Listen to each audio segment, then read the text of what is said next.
I see. They changed the background to match where you ended the case. Okay. So yeah, welcome back everybody to the Great Ace Attorney Chronicles series. We're launching in here for the second half of the second case, High Justice on the High Seas. A little bit of a recap for this case so far. Oh shit, I didn't mean to click that. Hold on a second. Things are funky right now. Hold on a moment. Okay, there we go. Fixed itself. Okay, for some reason, part of the main screen here was clipping into my other monitor. Anyway, a little bit of a recap. So basically, the case starts after our last case ended, basically. Kazuma, our dear friend Kazuma, said he had a favor to ask of us, and it turns out that favor was to stow away with him on the ship that he was going to be taking to England, to go with him to England, basically. And so we snuck in on his big luggage bag, and we've sort of been hiding out in his cabin for the first couple weeks of this sea voyage until tragedy struck. Fucking Kazuma got fucking murdered. Kazuma got fucking murdered, and we were hiding out in the wardrobe that was like this wardrobe on the right. We were hiding out in that wardrobe, and we apparently didn't hear anything. Now we're starting to piece some things together with this, but basically Susato-san is also with us. So the young girl who is the daughter of the professor, Mikitobo-san, she's with us. At first, she didn't really believe our story. She thought that we had to be the killer because we've been framed as the killer because apparently a locked room mystery, and that the door was bolted when they broke into the room. And so us being the only one in the room, we're sort of like, oh, of course, we're the murderer. So once again, we've been accused of murder. Susato-san was having trouble believe us, but I think she's become more convinced over time. The police guy, Hosanaga, is also here. He went undercover on the ship, and he was assigned specifically to protect Kazuma, because apparently there was a chance that for some reason he was the target of assassination, something to do with his mission. One of the reasons perhaps he wanted us there with him, because he said if you were to become a lawyer, because he thought we have talent, if we were to become a lawyer, then something. He wanted us to help him with something, but we don't know what yet. And now he's dead. So we've been investigating along the way. We've gained myriad clues. We've also met another person who was on the ship, the one who found us in the wardrobe in the first place, Herlock Sholmes, copyright distinctive, who is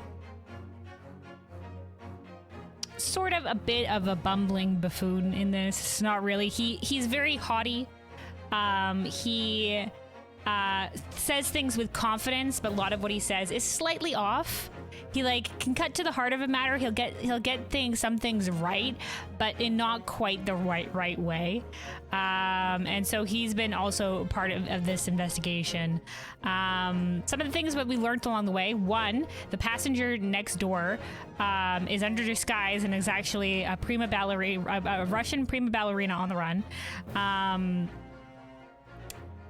That's the major thing. She has some sort of pet with her. We don't know. She has a vent that's connecting into Kazuma's room. Kazuma, when he died, was cut off in writing a journal entry. In the journal entry, he mentions hearing a whistling sound, and then also seeing a speckled band in the vent. So we don't know exactly what's happening with all of that.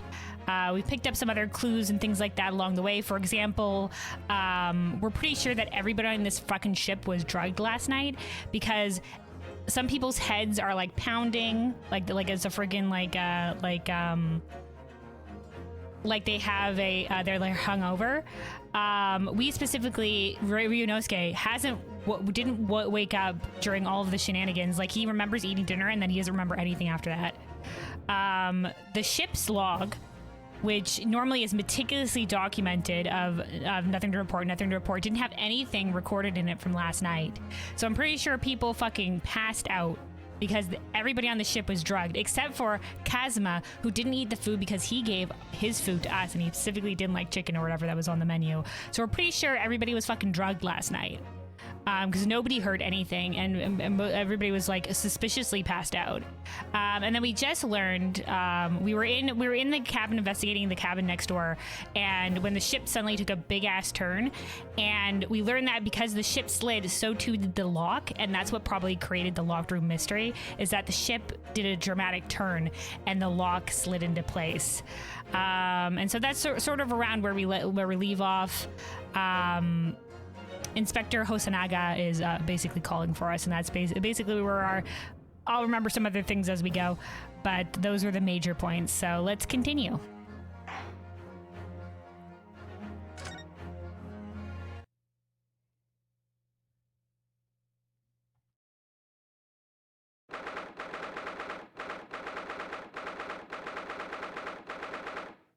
Miss Pavlova's cabin. Who's the ballerina? Somehow, the door to cabin we were in ended up bolted after we made an emergency stop. Yep. Susato-san took a deep breath, then gently slid back the bolt.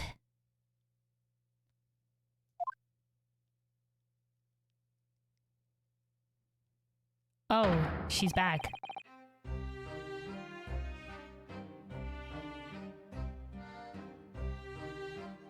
Also, hold on a second.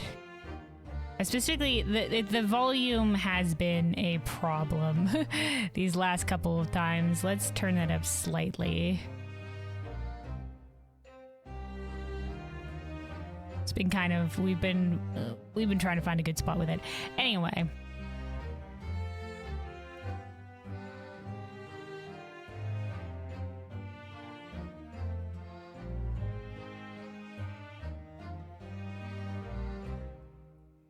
Okay.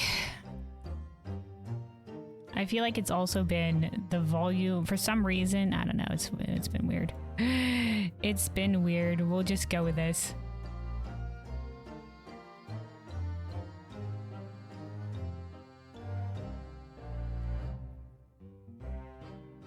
All right. Let me just. Okay. I know we should be fine. You, what are you doing in Miss Pavlova's quarters? You both look unhurt. Good. Thanks, Hosanaga. He's our truest friend. He believed us instantly. He was like, I trust you, Ryunosuke. You wouldn't have killed Kazuma. He had blind trust, dude. He's like our gumshoe in these cases. He's our friend, man. Yes, we're fine, thank you. What on earth happened?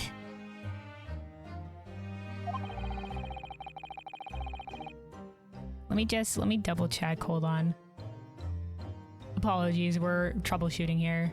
I want to double check that the volume and everything is all right. So we're gonna hear an echo for a second here. So I'm opening my stream. Second here. I'm opening my stream. Second here. Okay, yeah, that sounds okay. I'm sure it'll be fine. Okay. We heard something about how we were going to collide with another ship.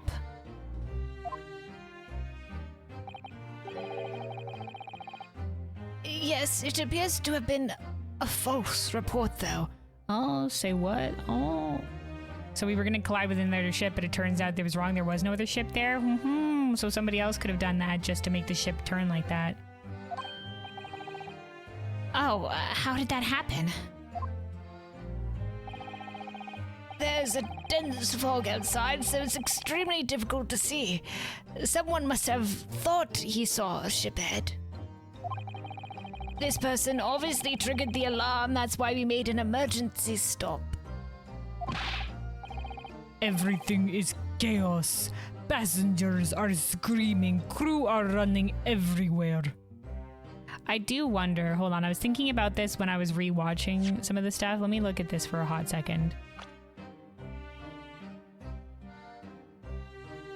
Okay, no, we have the people and stuff like that here.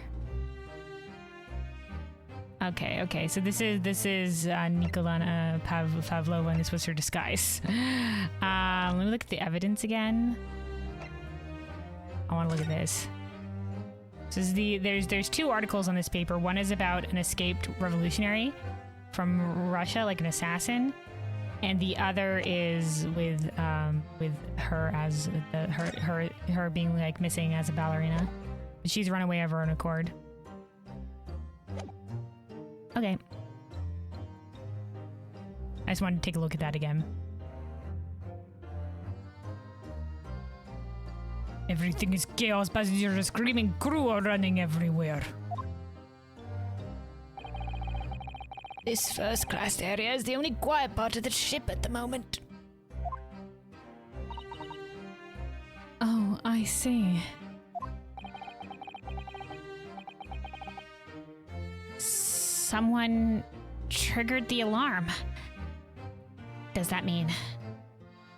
Oh, the alarm bell thing?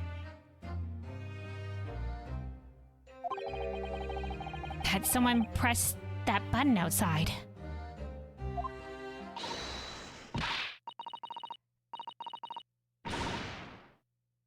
Who?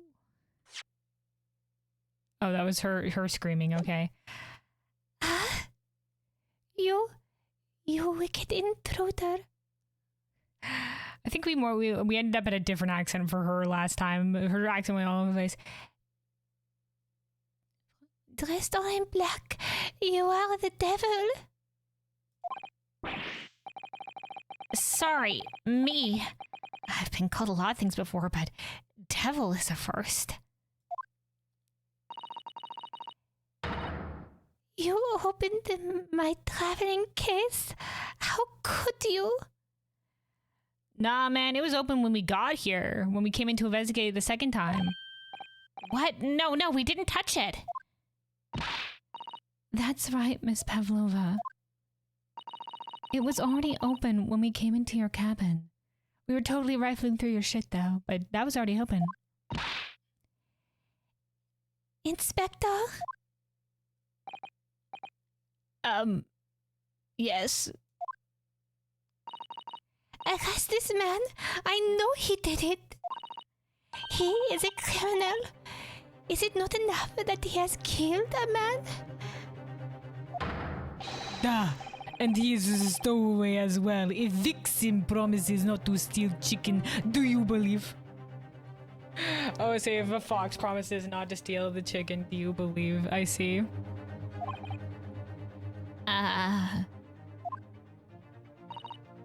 Take him away. He is a trespasser as well as everything else. Stowing away, trespassing, killing.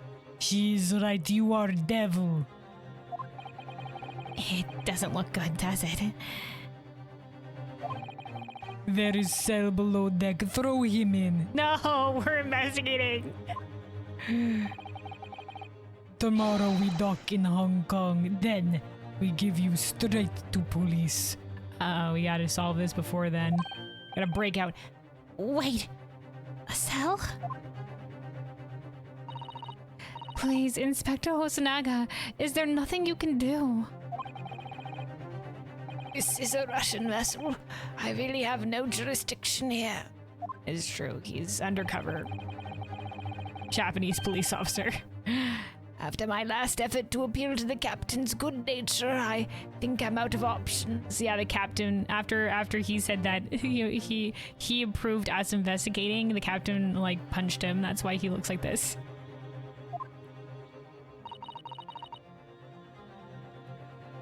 This is terrible.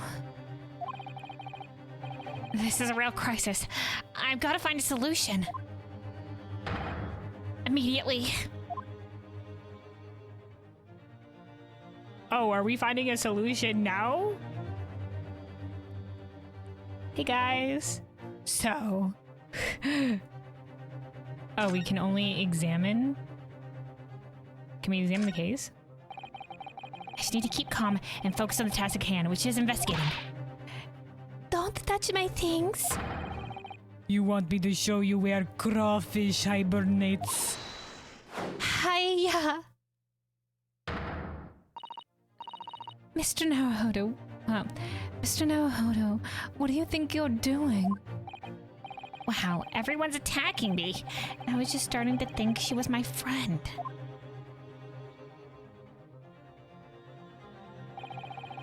Is there anyone who can help me out of this mess?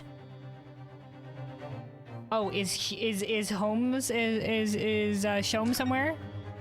Yeah, my boy. There he is in another weird spot. What if we talk to these guys though? Miss Pavlova, can I Get out. listen? I'm sorry that we snuck in here without your permission, but Get out now. we just need to investigate in here to help understand what happened to. The Russian. It's no use. She's not going to listen. I need to find someone who will. Well, Hosanaga will. Let's. I wonder if we just talk to the other ones.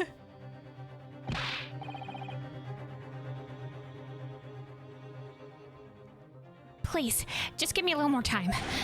I do nothing for you. Except show you way to ship's prison cell. Thanks, but no thanks. But I'm innocent. I didn't kill anyone. And trespassing. And stowing away. Well, you know, sometimes life can lead you down some unusual avenues. And, well... Enough. You are guilty. Ship's cell is only place fit for you. Come on, there has to be someone. Some savior to rescue me from this crisis. Yeah, there is. Our boy, our partner. Our new partner. Old partner dead. Sad times. We did do a dance of deduction last time. You've got yourself in a difficult situation here. By entering this cabin uninvited, I mean. Sorry, I was just so desperate to find a clue. I'm afraid there's really nothing more I can do to help you. If I push my luck any further, a punch to the face will be the least of my worries. I'm really sorry. I have to take responsibility for giving you the freedom to investigate Miss Pavlova's cabin. Now this has happened, I'll have to report to the captain at once. I really need some help here. Yeah, okay. But wait, guys, he was also investigating this cabin unlawfully. Look at him, what is he doing over here? What the? What are you doing up there? Oh my god, he's got the tiara on his head. Mr. Sholmes?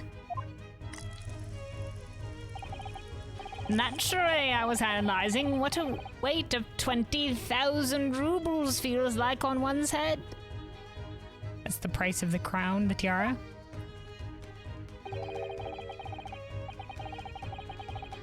The tiara that the ballerina had with her. Apparently it was a gift from like a lord or something like that. To her specifically, so even though it says that it was stolen, it technically belongs to her because it was a gift. Have I not told you that as a detective, it is my business to know what other people do not? This isn't mere tomfoolery, my boy. Oh, no. Well, why are you hanging from that hook before then? Isn't it obvious? To properly assess the weight of 20,000 rubles, naturally. I wish to determine if it would bend that conceited-looking hook on the wall so full of brag and bounce. Ugh, I never know whether to take this man seriously or not. Ah, you again, the great detective. Ah, Inspector, I confess I've been looking for you. I have something to report to you most urgently. Well, you might try looking for me somewhere other than a hook on the wall next time. What is to report speak? An urgent report from a great detective can mean but one thing. Yes, The case of the curious murder that took place last night here on this vessel, the steamship Borea, has been solved by me, naturally. What? Before he was just like, it's solved, I'll reveal the murder right away, and then he was the one that declared us the murderer. And then he went back on it. Just like, I never said that. What? Really? Yes, I have eliminated all other possibilities. No other explanation exists. You eliminate all the other possibilities. What remains, no matter how absurd it must be the truth. Like Sherlock's Holmes quote. Something along those lines. So allow me to illuminate all your minds. For I'm about to reveal my great detective's greatly admired great deduction to the case. Oh wow, were we like right near the end of it? I didn't know how long this case would be, so last time I was just like, okay, we'll stop here at the save point. Ha, you've solved it. Even the hedgehog understands this case. We all knew you were responsible for killing Student Boy this morning when... we all knew who was responsible for killing Student Boy this morning when we found criminal in the wardrobe. It is this stowaway, and he has handcuffs to prove it. That's not proof. You put it in. I didn't do it. The trouble is, there doesn't appear to be anyone else who could have killed the victim. Because as everyone knows, the cabin was bolted shut from the inside. That means the culprit must be someone who was inside the cabin. Yes, it's what's called a locked room mystery in detective stories. The locked room, that is point. Well, we know now how that happened. The room was locked. Oh, well, I can't deny that. There's no way the bolt could have drawn across from outside the cabin. You are all quite mistaken. The cabin next door is not a so-called locked room at all. What? Oh yes, there is another entrance. Dude, it's the same. We already solved this mystery. The lock bolted itself when the ship moved. That's all that happened. Because it slid as the ship moved. An entrance used last night by the culprit in order to gain access to the cabin despite the bolted door. If it's the vent and it's gonna be like whatever was coming out of the vent. Like the problem was, so in the beginning of the case, they did like a little last time on the Adventures of Sherlock Holmes, and was talking about like, oh, how in this one case in the speckled band was a snake. So it's leading us to believe, oh, the speckled band in the ventilation was a snake in a big chasm, and that's how he died. But the cause of his death, the medical person on the ship determined, he died instantly to some sort of swift blow to the neck from a severed vertebrae. So it couldn't have been due to poison.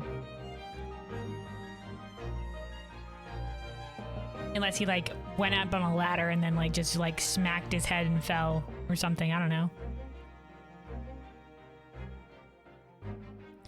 But then like that wouldn't explain how he ended up in the position he ended up with, which was in front of the wardrobe on his front with somebody having written letters in ink for him. Because if he died instantly, there's no way he wrote letters in ink. So somebody else wrote those letters.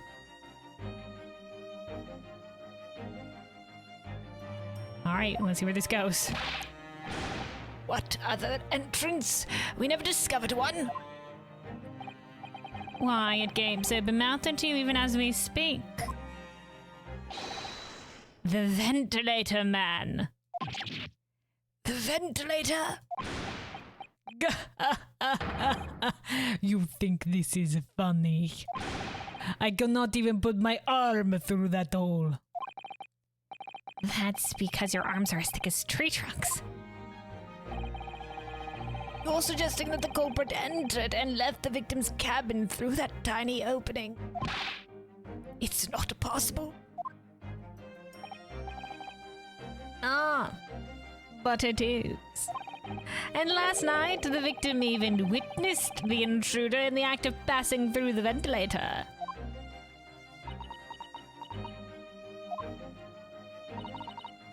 Mr. Sholmes, do you mean... Are you referring to the words Casimir wrote in his diary? 1:23 a.m. I can hear a faint whistling sound. 1:35 a.m. What looks like some sort of speckled band is dangling from the ventilator grill. Precisely, my dear madam. But what does it mean? What is this speckled band? The answer to that particular conundrum is in this very cabin.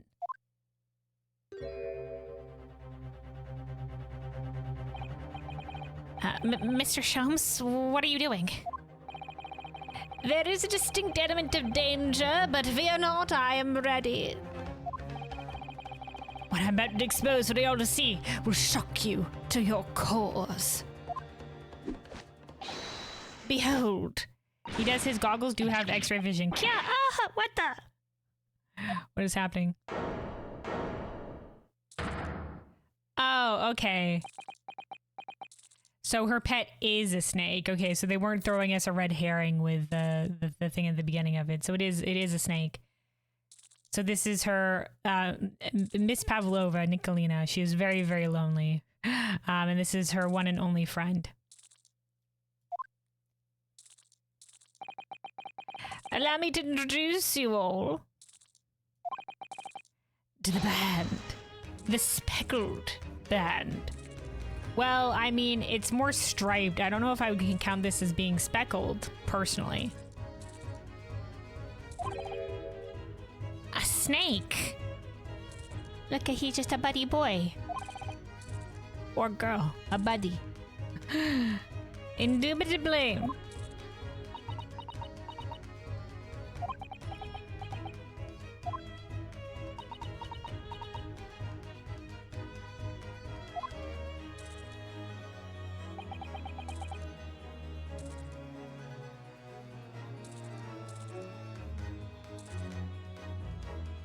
Hold on.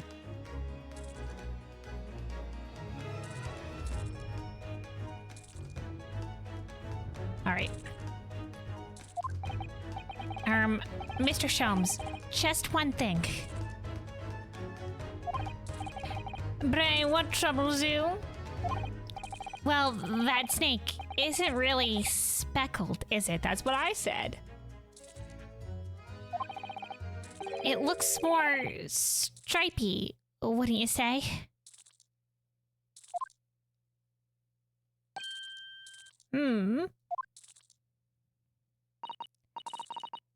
Yes, you're right. I think in this case you'd have to call it... the striped band, wouldn't you?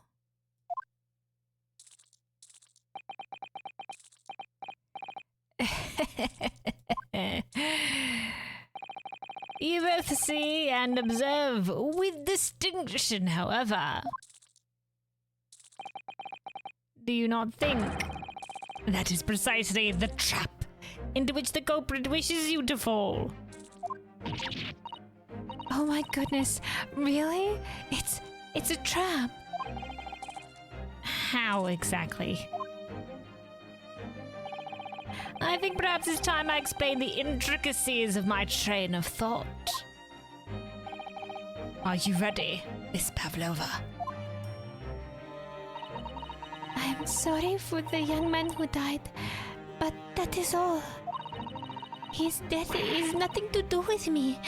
This whole thing is nothing to do with me. There are two conclusions I've drawn from the facts, so we're getting another deduction from Sholmes. Number one, Last night, your friend infiltrated the victim's cabin.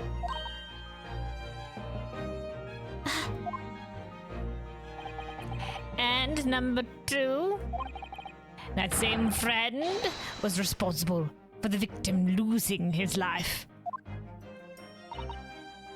No. You don't even know if the snake's poisonous yet. In fact, probably distinctly not poisonous based on the coloring, but I mean, who knows? I don't know all the snakes in the world.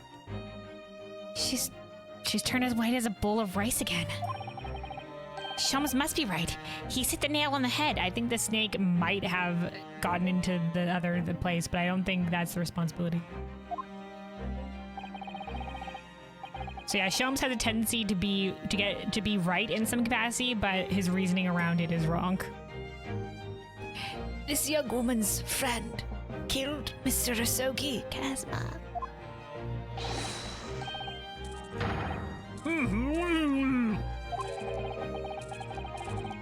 It looks like he can't speak with that snake coiled around his head. I would advise as little movement as possible, Seaman. You wouldn't want the fangs of that long friend in your neck. So everyone, let us begin. Herlock Sholmes is proud to present his logic and reasoning spectacular. Here we go again. That great deduction 2, the game is afoot. Topic 1, intruder's identity. Miss Pavlova, moments ago you claimed the following. His death is nothing to do with me. This whole thing is nothing to do with me, that's what you said. Yet you cannot deceive yourself. Yes, when you recall those horrid events, your aching heart smarts with pain. Aching heart or aching hand, because she was looking at her hand. That's why she's been holding it this entire time. She was wearing gloves before. It is that very pain that evidences your inextricable link to the victim's death. So, we ask, what was the nature of this intruder that stole into the victim's cabin on that portentous night? Why, naturally, it was the friend with which you boarded the vessel, was it not? That seems accurate. When it's exclamation mark, it seems accurate. When it's question mark, it seems no. Ah, as I suspected, another telltale glance. Without doubt, your friend is the writhing serpent we see before us. And yet, that fact leaves us in a quandary. Look, that thing, does that even thing have proper fangs? How did snake fangs work? They had to appear out of that? Is he not a... Anyway, who knows? The victim's written observations on the night in question tell of a speckled band. He's an angry fellow, that little guy. Whereas, regrettably, this specimen's markings do not fit the description in any way. What explanation can we then give, pray? What was this sight that fell upon the victim's eyes last night? Oh, she's reaching for something. No, don't look at me. This has nothing to do with any of this. Oh, but it does. You have the answer to this quandary even now hidden behind your back. Oh, that's technically speckled. Yes, that's what you are trying but failing to conceal can only be the snake's slouched skin. Oh, that can't be right. Maybe a different animal? Does she have more than one? Or is that cloth, just cloth of some kind? Evidently, after the subtle and horrible crime, this most deadly friend of yours shed its original skin now. Snakes don't work that way, dude. Snakes do not work that way. I'll say, Biz, make your hydration check. Thank you, thank you. When we're done with this deduction, we'll take a second to have a sip of water. But yeah, but stay hydrated, everybody. Stay hydrated. Hey, Pavlova. I don't know what you're talking about. I mean, animals can change the color when they get older, like from a juvenile to an adult, but I don't know about snakes. Last night, through the ventilator visible in this cabin, your then speckled friend, and not that instantly. Last night through the ventilator visible in this cabin, your then speckled friend slithered next door. Also, I was thinking, like, could that be an animal tail or whatever she's holding? But there's no way, because I don't think there's any animal that would look like that. So some sort of cloth.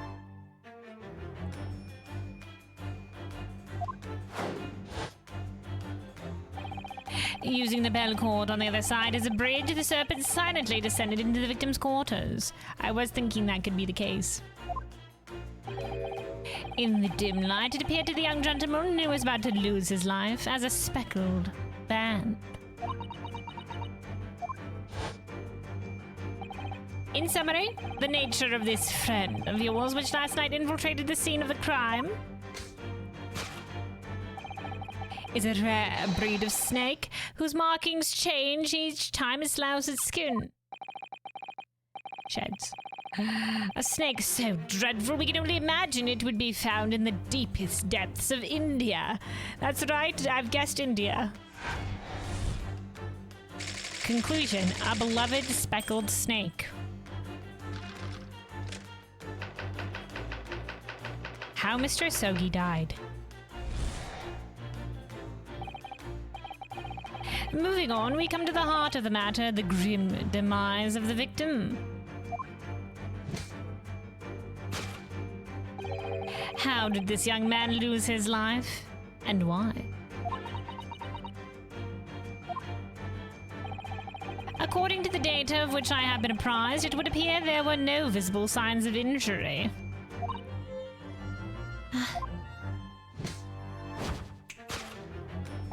In fact, the circumstances of the victim's death can only be explained by a terrible venom.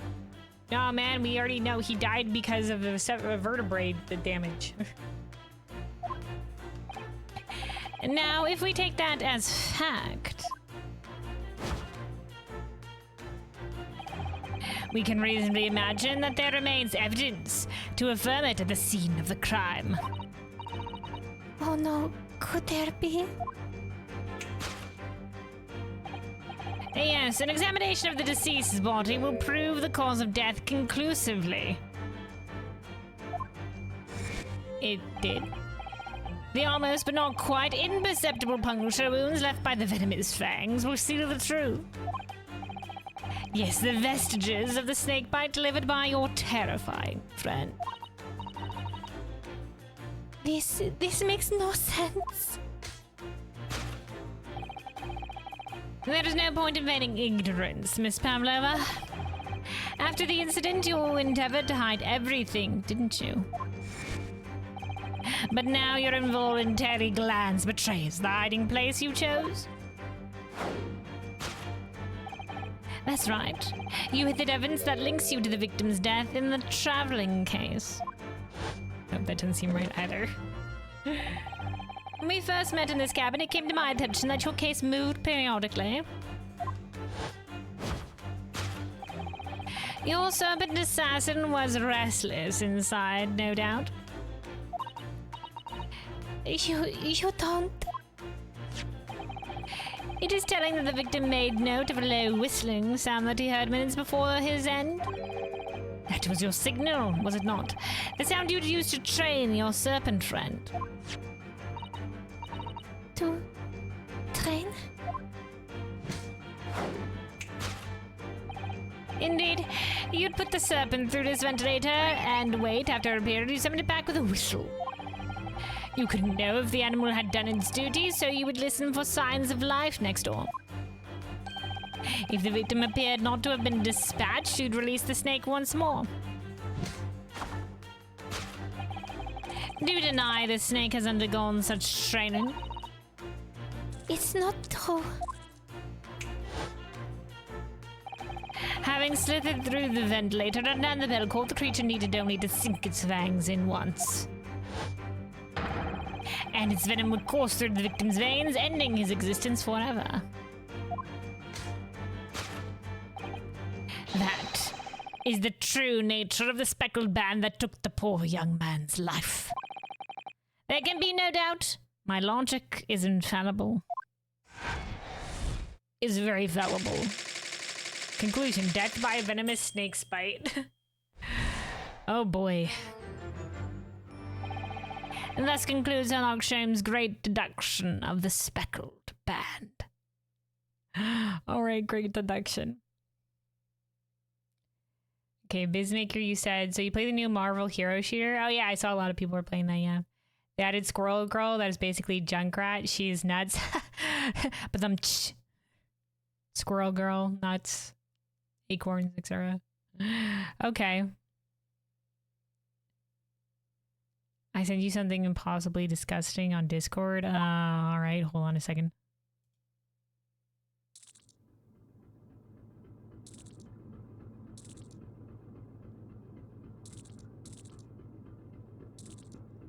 Oops, it also accidentally clicked forward when I did that. What game is this from? It's like an elf girl. What was the second item Orlando ordered? Pineapple slice fish hot dog with pineapple. Interesting choice.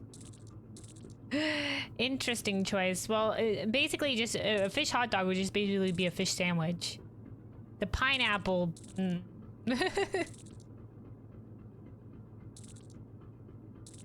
Oh, it's ZZZ, I see. I didn't realize there were elves in that game. Or elf-eared people. Alright, hold on, let me also take a sip of water. Stay hydrated, everybody, stay hydrated.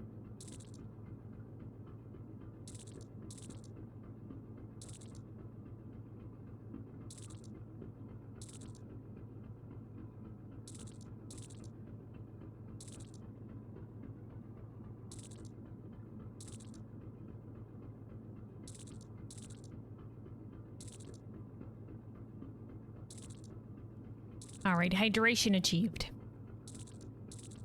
Let's continue this then. This, now that we're finished, Sherlock Holmes' deduction. Sherlock Sholmes.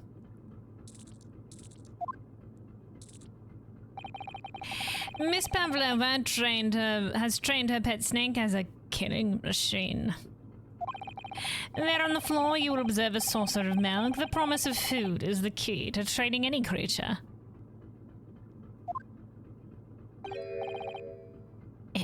Incredible how wrong that was. Is that what it's gonna be? You've solved the mystery. Wait, we said it incredible?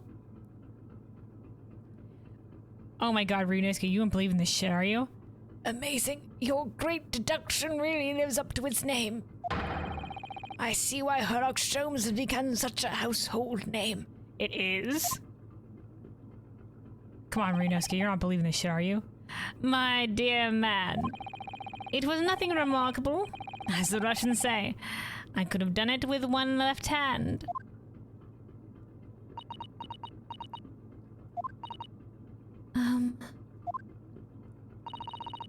Could I venture an opinion, Mr. Sholmes? But of course, what's on your mind? It's just about your deductions before. Some things don't quite make sense to me. Me neither, dude. I welcome questions as to my method, and will answer both loudly and proudly. Oh, well, good. First of all...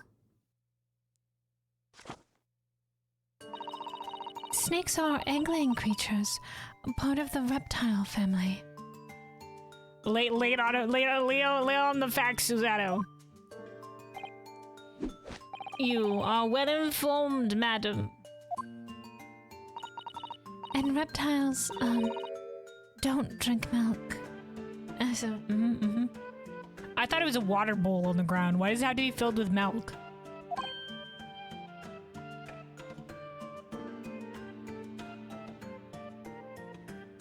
Ah.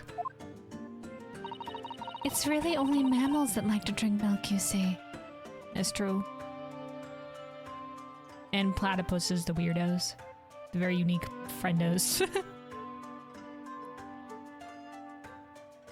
Anyway, the girl is actually nuts. She can melt all things solo. Oh yeah, they also have the best Marvel character, Jeff. Who's Jeff? Is it the weird, like, puppy, like, shark? I've seen that I've seen that character a bit, and I was just like, oh, is this a Marvel character? Can you eat an entire enemy team and spill them from the map? Okay.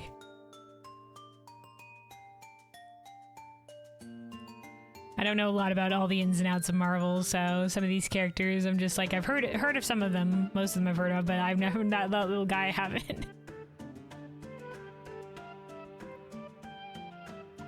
Alright, let's continue. Yes, Jeff the Shark, okay. I'll have to look more into his lore because he's an interesting character. I think there's another Marvel character that's like a corgi. That's like Hope the Corgi or whatever, who's part of like the Green Lantern crew or something. That's the character I want to see.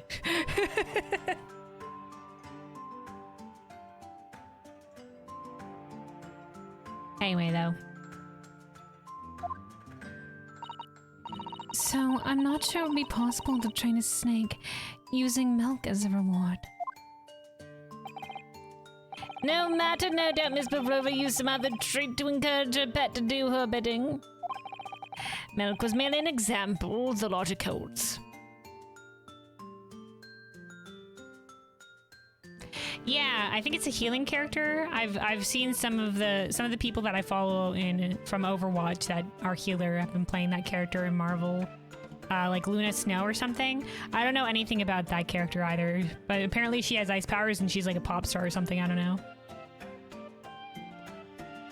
So you must try just to play Luna. Man, like I said, Luna is an exceptionally popular name.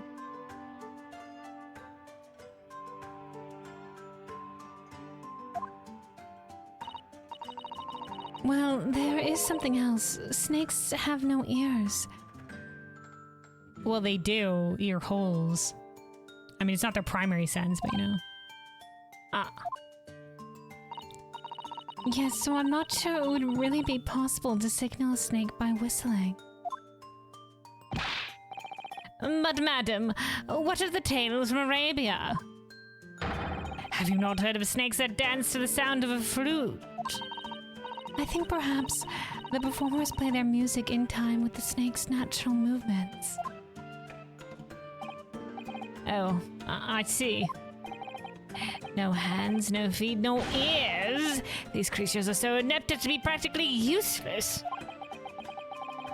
Don't take it out on the snakes, Mr. Shelms.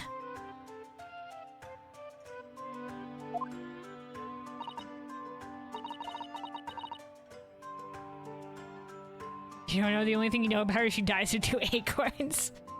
I see. Only the most pertinent information.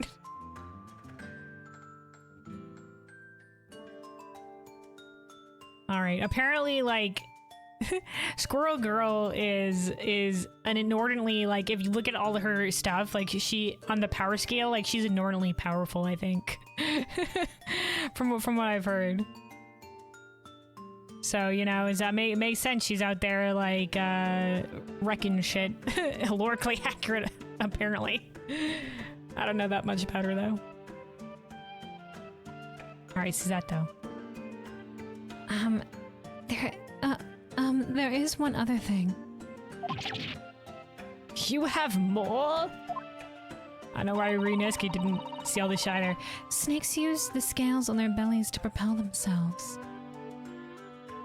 So it might be difficult to climb something vertically. So I'm not really sure that a snake could manage to climb up a flat bell cord like the ones in these cabins. I mean, like, there are snakes that climb trees, though, so...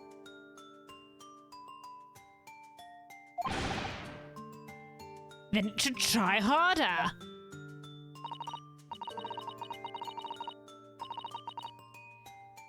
Please, don't be angry with me, Mr. Shumps. The point is... even if the snake had gone through the ventilator to the next floor cabin, it couldn't have come back without help. What I'm trying to say... Dude, she knows all the snake facts, man. ...is that there are a number of reasons why it's difficult to imagine a snake could have had a part in this.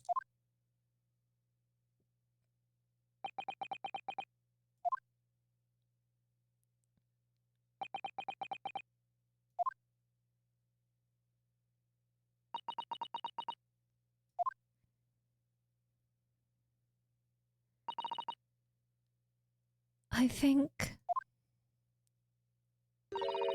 we need to step in and help again, Mr. Naruhodo. Oh no, you don't mean time for the dance of deduction, my dude. Yes, we need to modify Mr. Shum's latest deduction and turn them into the great ones they ought to be. I had a feeling that was coming. I was just gonna accept it. I was just gonna be like, you nailed it. I'm not implicated anymore. Yay. All right, let's give it a try. Just what I was waiting for. Thank God someone stepped in to help me.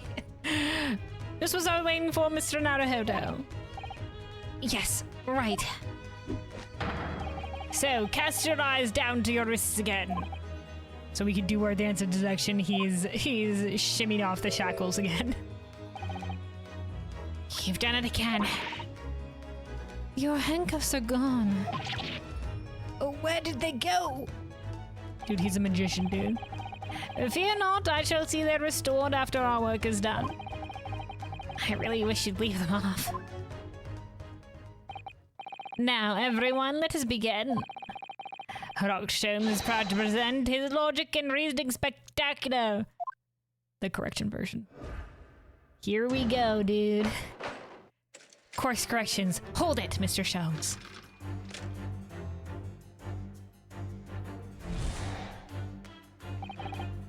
Alright, so this is the same thing, and it's going to prompt us with a correction. Miss Pavlova, moments ago you claimed the following. Yes, you had nothing to do with the death, and the whole thing has nothing to do with you. Yet you cannot deceive yourself.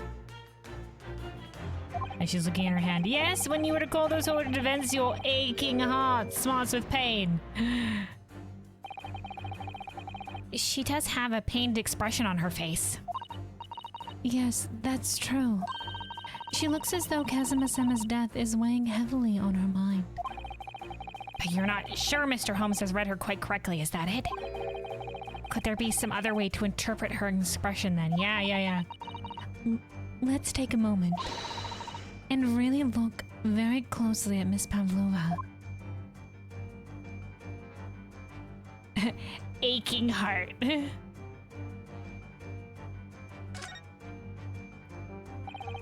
She really does look troubled. Yes, it's hard to believe she's putting that expression on to fool us. But if you look closely, it's almost like she's actually staring at something. At what do you think? Perhaps something physically causing her pain. We should have a closer look. What else can we maybe click on and then on all this? Okay, nope, we're just gonna have to spin. Spin to win. Oh, there it is. A scratch on her hand. An actual scratch. Okay. Oh, dude. It's a cat. Look, oh my god, there's a picture of a cat, dude. Spin to win. Where the fuck did Snake come from then? Maybe it's Biff's pet. Oh, Naruhodo-san, look. That looks like a very painful wound. It looks like a scratch made by some kind of small animal. And fairly recently, too. Well, whatever scratched her doesn't appear to be around here. Alright. Also, Busy said, let's be honest, Squirrel is close to Redhead. I mean, doesn't she have brown hair? Okay. So that's the main reason you instantly started meeting her. Alright, well, you do you. Her and Jeff. And also Jeff.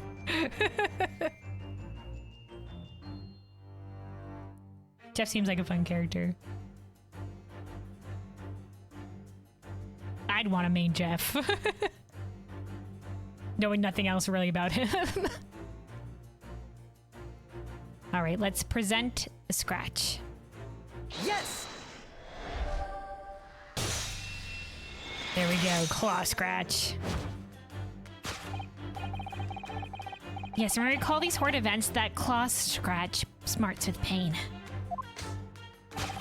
Indeed, and simple observation reveals that the wound is still fresh.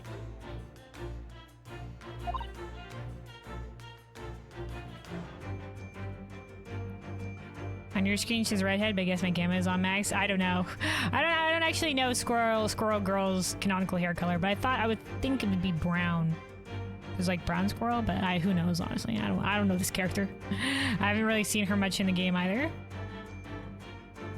I've watched very little of Marvel Rivals, and the person who was watching was playing Luna Snow, so that's about it.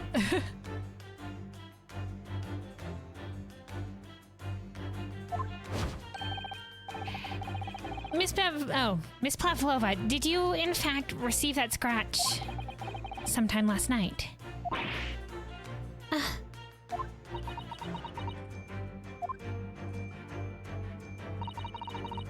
When I think about the young man who died next door, I feel so sad. And when I am sad, the pain from this wound is worse. And it is that very pain that evidences your inextricable link to the victim's death.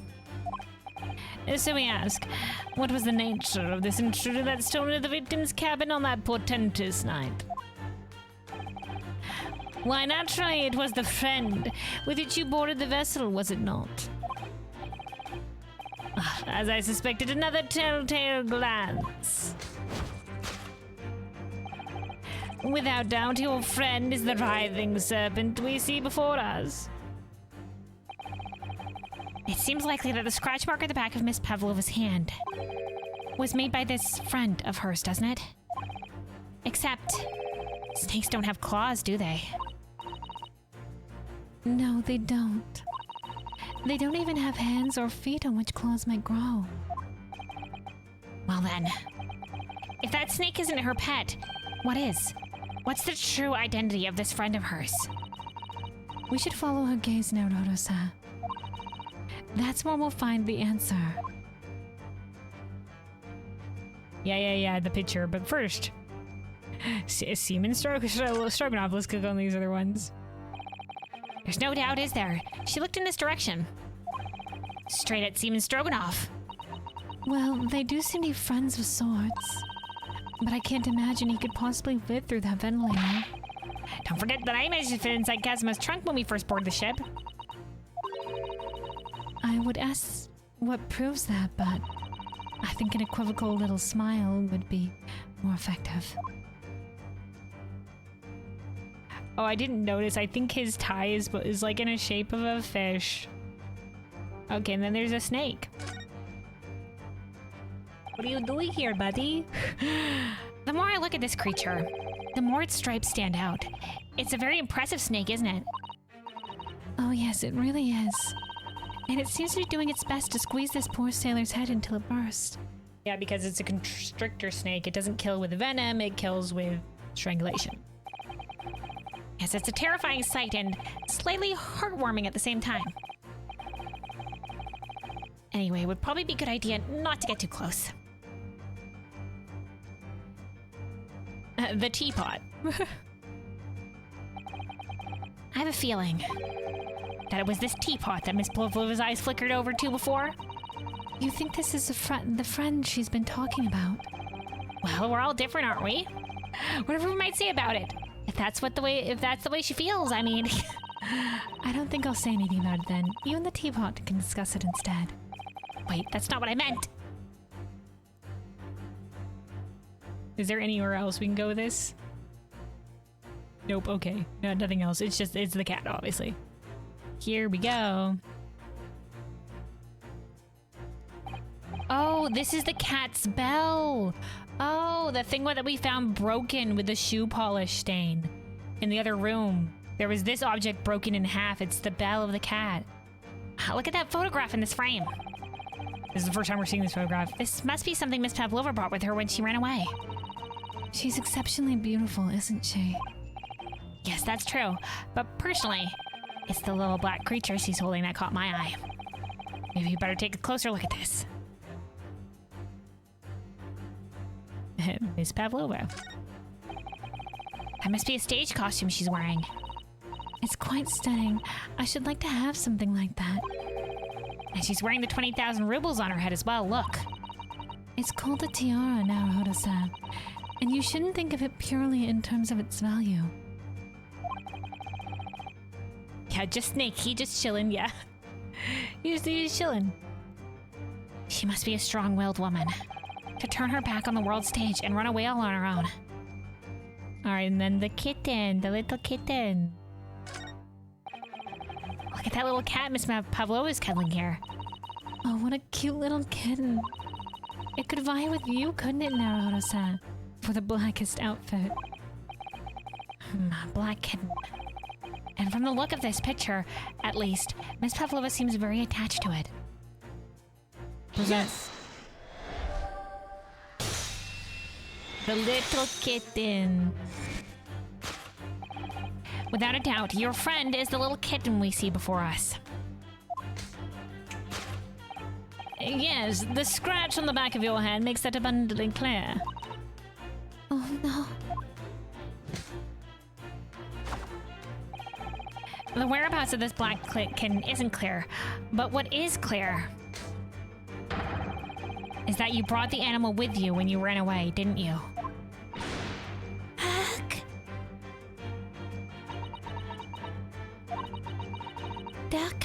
Darka, okay.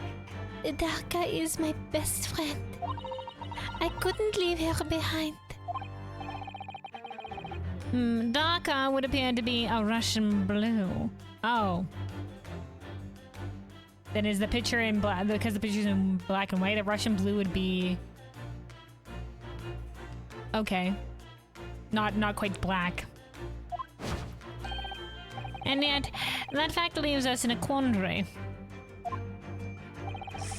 The victim's written observations on that night in question tell of a speckled band. Whereas, regrettably,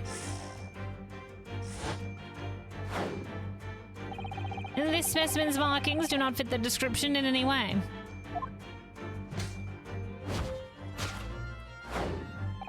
What explanation can we then give, pray? What was that sight that fell upon the victim last night? Oh, the cat got through the vent and she was trying to lure it back with the cat's favorite toy, which was probably what she's holding. No, don't look at me. This has nothing to do with any of this. Oh, but it does. You have the answer to this quandary even now, hidden behind your back. Yes, that's what you are trying but failing to conceal can only be the snake's slouched skin. Incorrect. Did you see that? She just took something out of her pocket and hid it behind her back. If she just left it in her pocket, no one would ever have known. Oh yes, ploys like that are Mr. Shum's specialty. He ever so cleverly forced her to reveal something. I thought deduction was his specialty. Or maybe making me believe that was a ploy too. He's a tricksy bastard. He's wily.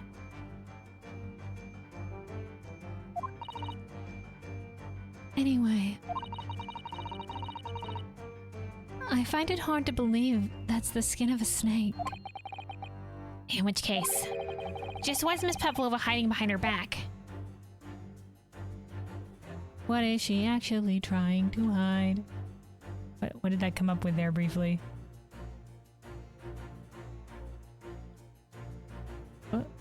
Left ear, specifically.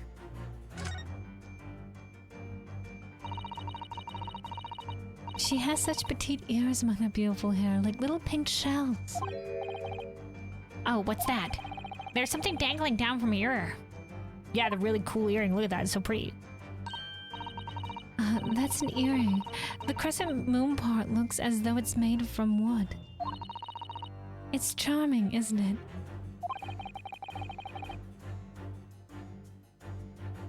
Snake ate cat. Easy. No, don't say that. It could have happened. It could have happened, but no.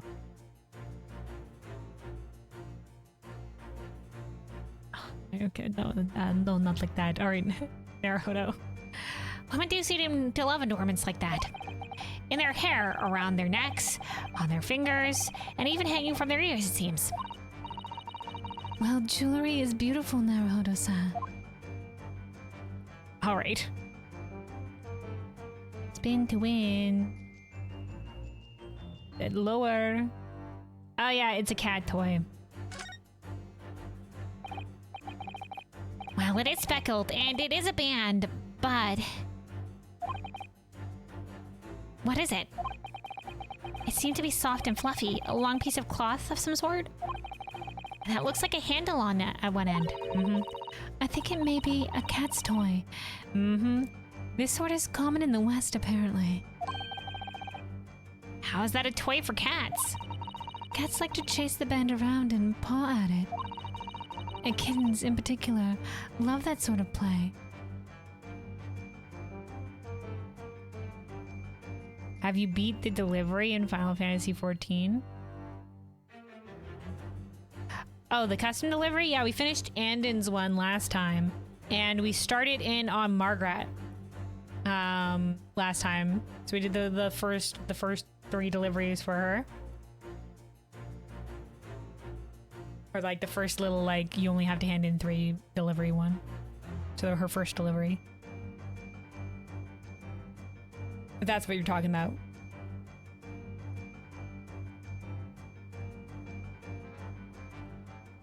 Do you agree with that selfish, stupid bunny? What do you mean?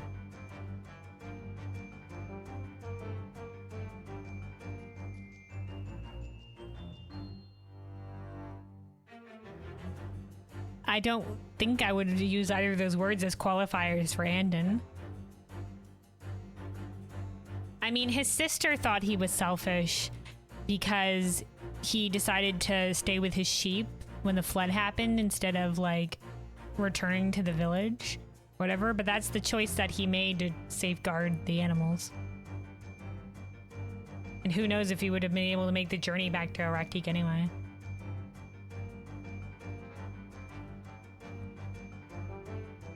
I don't necessarily think they have to repopulate, but yeah, he could. There'd definitely be some suitors that he could have, and maybe one day he'll have that. But you know, maybe one day he'll take on some suitors, but that's his choice.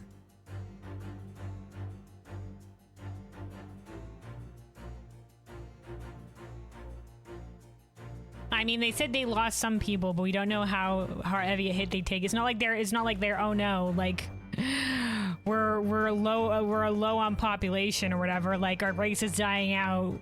Like they said that there's not a lot of guy bun boys, but there's some. Selfish choice. All right, teach their own. It's not like she let him go, so it's not like she's pleading like, please. You have to, or else we're gonna our race will die out. Like she could have said that.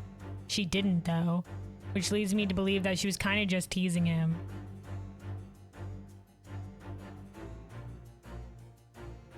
But you know, if that's how you want to read it, it's up to you, man. But wild take, in my opinion.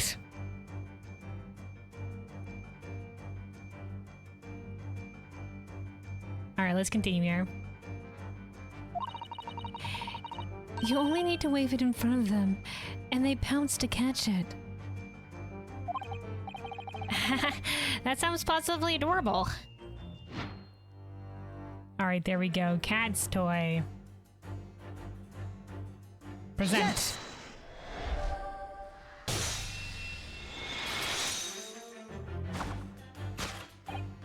Yes, the thing you were trying but failing to conceal is, a cat's toy.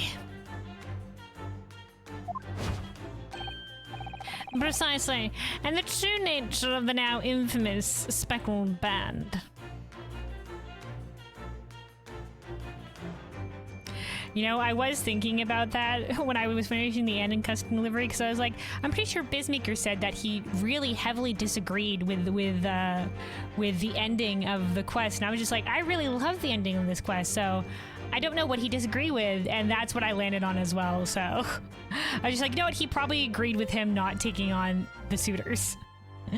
So I guessed right in that capacity. So I was just like, I'm not sure what other part would you maybe have comms with, so I liked it though. I thought it was a grand ending. I thought that was a very cute custom delivery.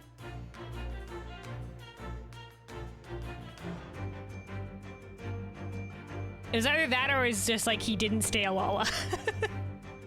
He should have just stayed a Lala.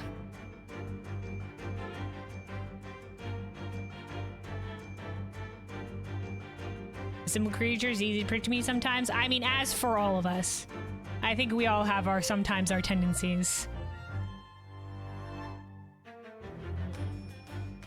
Sometimes we're easily predictable. You know, we like what we like.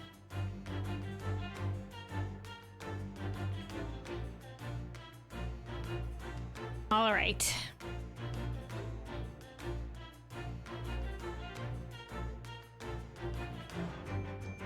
Now, women's are less simple than men's. I wouldn't think so in any capacity. Everybody can be complex and simple at different times. I think that's kind of...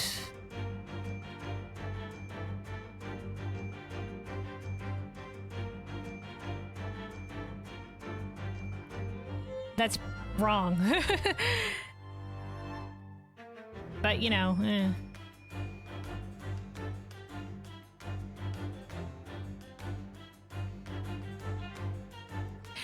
All right, Shums. Precisely, and the true nature of the now infamous speckled band.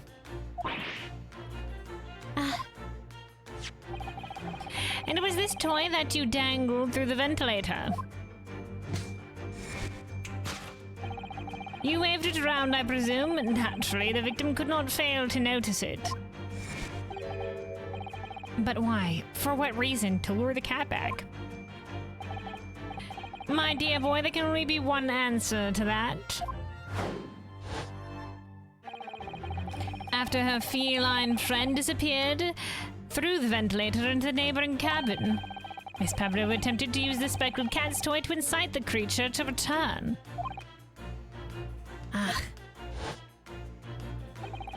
In summary, the nature of this friend of Miss Pavlova's, which last night infiltrated the scene of the crime,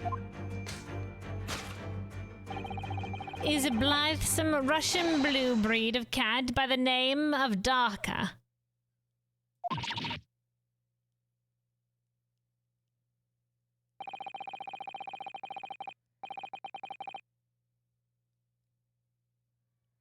A truly troublesome feline young Darka is proving to be. She must be caged once found. You will forgive us for borrowing the photograph of your pet, Miss Pavlova. Oh yay, it's been added into the court record. Photograph of Miss Pavlova and her friend, a kitten named Darka. The tiara she would wear on stage can also be seen.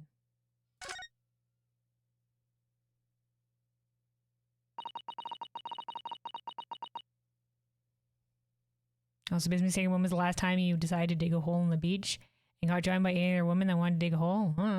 Dude, there's not really a beach near me. But is that your proof of like sometimes guys just like to dig holes, but girls, they never dig holes. I mean, I'm sure there's all sorts of kids playing on a beach.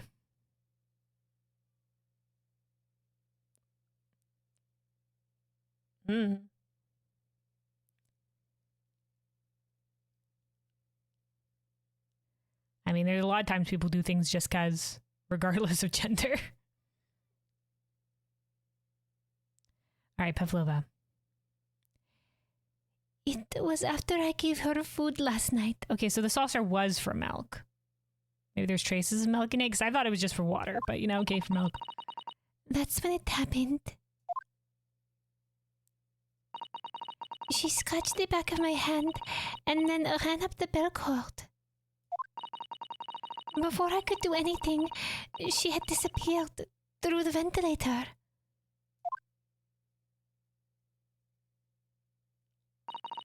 Darka, she is so naughty. All right, intruder's identity, a beloved kitten. Solved. All right, here we go. Next part. And moving on, we come to the heart of the matter, the grim demise of the victim. How How did this young man lose his life, and why? According to the data of which I've been apprised, it would appear there were no visible signs of injury.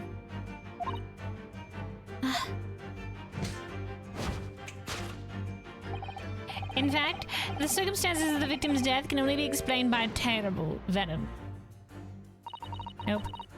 What Mr. Sholmes says is true. There were no signs of a wound anywhere on Kazuma-sama's body. That's right. But Mr. Sholmes seemed to be unaware of one very important detail. Kazuma wasn't poisoned. Yes, it would seem so. Let's give him the information he's missing now. Here we go. Post-mortem report. Yes, cause of death is cervical spine injury. There were no traces of external injury or poison. Yes!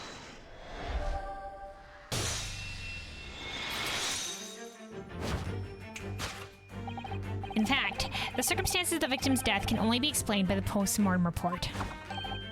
Ah, yes, I knew it was one or the other. His neck was... Indeed, the breaking of the cervical vertebrae is fatal. Only that Goliath would be strong enough to survive that. Wow, this look on Runosuke. Seaman Stroganov isn't some immortal freak, you know.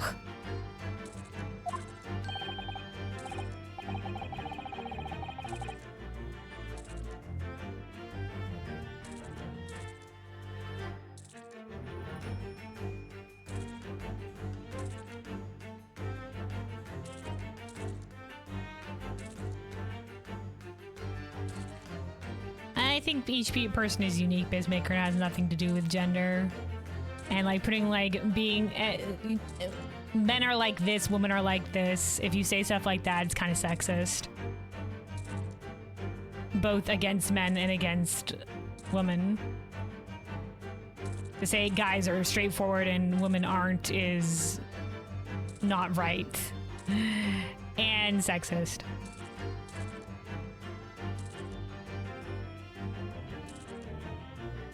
People differ on a person by person basis, regardless of gender.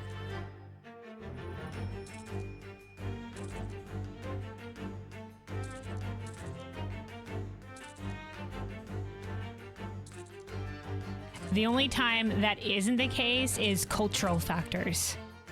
When cultural factors are in play, and specifically gender role expectations that can lead to seeing more prevalent things in one category versus another between the genders, or pressure societally for the genders to act certain ways or be certain ways, etc.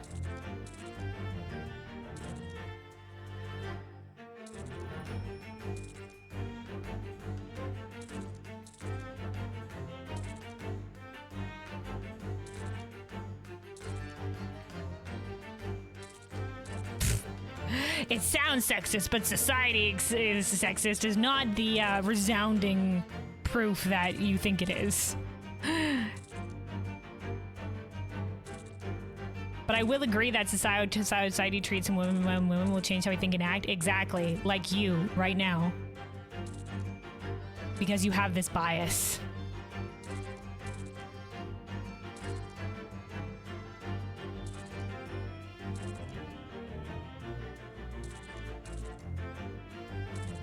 And like I said, there's definitely a societal pressure sometimes on the different genders. And there's a lot of biases that people have towards the different genders that come into play based on societal perception. And it's something that people have to work toward to undo these biases. That you always have to make sure to check yourself.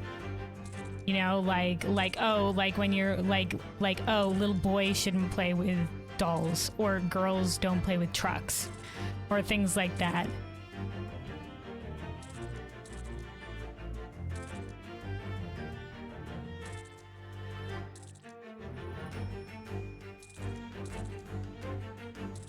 All right, Shums. The jury is out. Anyway, we have a good authority that the victim's neck was broken. Now, if we take that as fact, we can reasonably imagine that there remains evidence to affirm it at the scene of the crime. Oh no, could there be? Yes, an examination of the deceased's body will prove the cause of death conclusively. Kazuma died because his neck was broken. In other words, he was probably struck by something or someone. Yes, that's a distinct possibility. As of yet, no weapon has been found, though.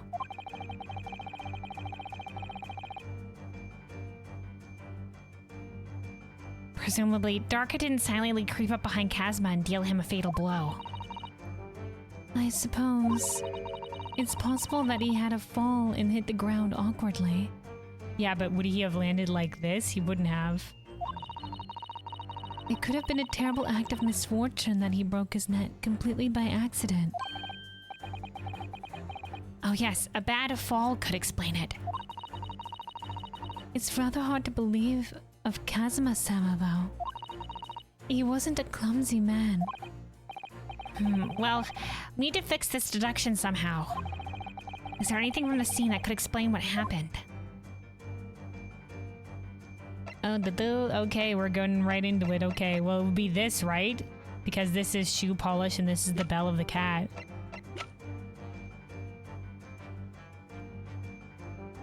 Yes!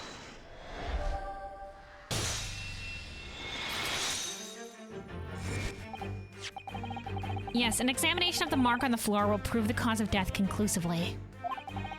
This particular mark, so prominently visible next to the victim body, is a deposit of shoe polish. Which, oh, sorry, this is Shelms, yeah. This particular mark, was that him speaking before? Oh yeah, no, this is him now. This particular mark, so prominently visible next to the victim's body, is a deposit of shoe polish. Shoe polish? Indeed, positively identified by a little analysis device I constructed, which I carry now as a matter of course. Beeswax, tallow, and dye were my results, the undeniable ingredients of shoe polish. Oh wow, I thought he just tasted it. Because I was like, he's crazy, he'll do it. But no, he's got a device on him to analyze the thing. And the color of the polish is a perfect match to the color of Mr. Asogi's laced leather shoes. Looking at this mark, it's not hard to imagine what happened. For some reason, Mr. Asogi must have caught his foot at that point on the floor and tripped.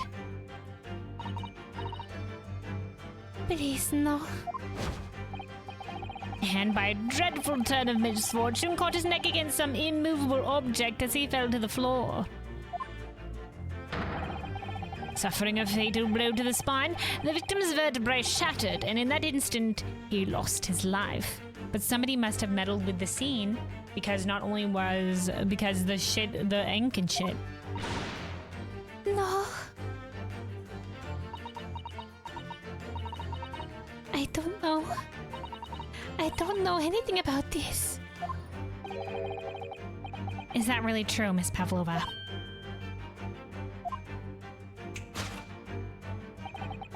What about the evidence left at the scene where Mr. Asogi lost his life? Yes, the facts are as clear as day to me. Oh yeah, and now they are. You did all you could to conceal incriminating evidence. But now your involuntary glance betrays the hiding place you chose. That's right, you hid the evidence that links you to the victim's death in the traveling case. Case. I don't believe it. Kazuma-sama merely tripped over and now he's no more? That can't be all there is to it, lady. It can't be true. I refuse to accept it. Me too, man. Accidents happen, though. I know it's hard to believe, but the mark on the floor does seem to suggest that's what happened. There was a struggle. But And if this part of Mr. Shum's suggestion is right, Miss Pavlova is trying to hide some evidence that would prove it. Here in this cabin, somewhere in the direction that she cast her eyes. where, I wonder? Let's have a good look around. The answer must be here somewhere. But what about the case? What is in here? Okay, nothing. This is where Miss Pavlova hid her friend.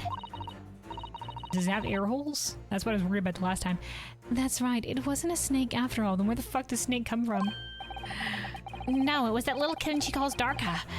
Not that it's anywhere to be seen now. It seems to have let itself out of the case and gone exploring. I expect it's wrapped itself around someone's head somewhere, trying to make a new friend. Like the snake. Either that, or it's scratching their hand to pieces. The point is, where has it got to?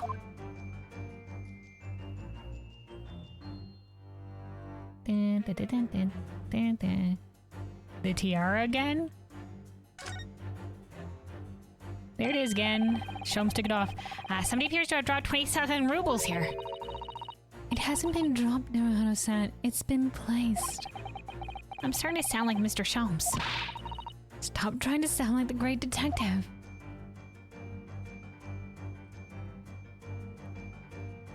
Doo, doo, doo, doo. What about in the bin? Cat? This is a waste paper basket. Perhaps all the first class cabins have them. But Miss Pavlova only started occupying this cabin late last night. Presumably there's not much rubbish in there yet. Ah, there it is. The half of the bell fragment. Dude, last time we were just like, is there anything in this bin? They said there was fucking nothing. Oh, what's that? It's a broken piece of glass, isn't it? Yes, it is. The other half. I feel like I've seen it somewhere before. If it looks familiar, perhaps it's more than your mind simply playing tricks on you. Do do do do do do do. Present. Yes!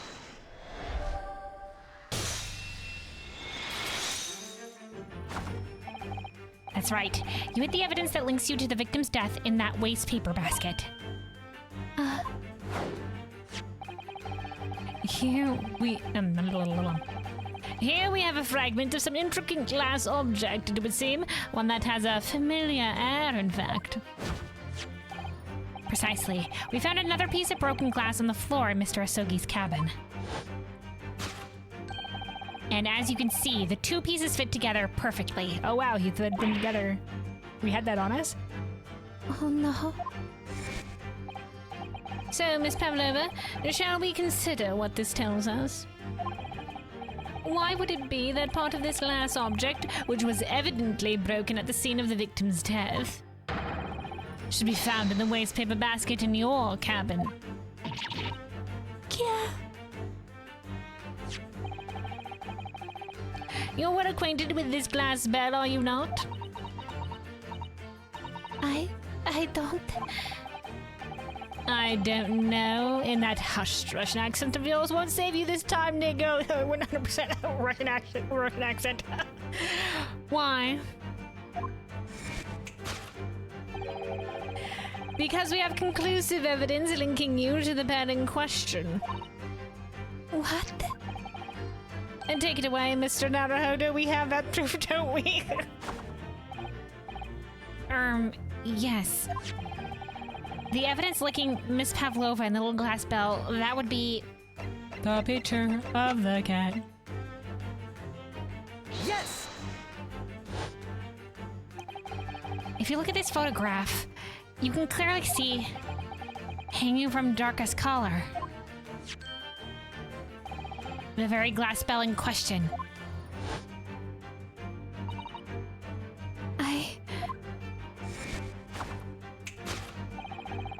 The truth has caught up with you, Miss Pavlova. The young man who lost his life last night did so after a truly inauspicious fall. That can't be the only thing. We're missing too many factors in this case. Like, why was everybody drugged?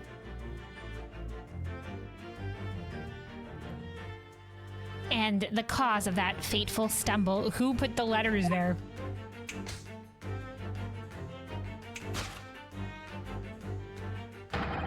Where's the cat? Your absent feline friend, Daka. Where's her other? Does she have the other earring, or is it supposed to be like lopsided?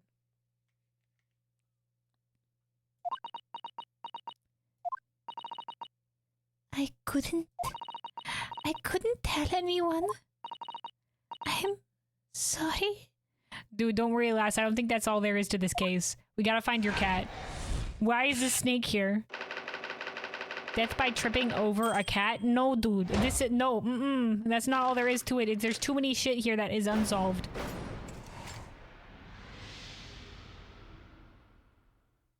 What did he bash his head on? He fell down forward. How could that have happened?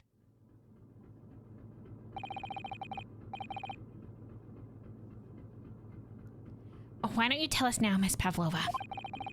Tell us exactly what happened last night.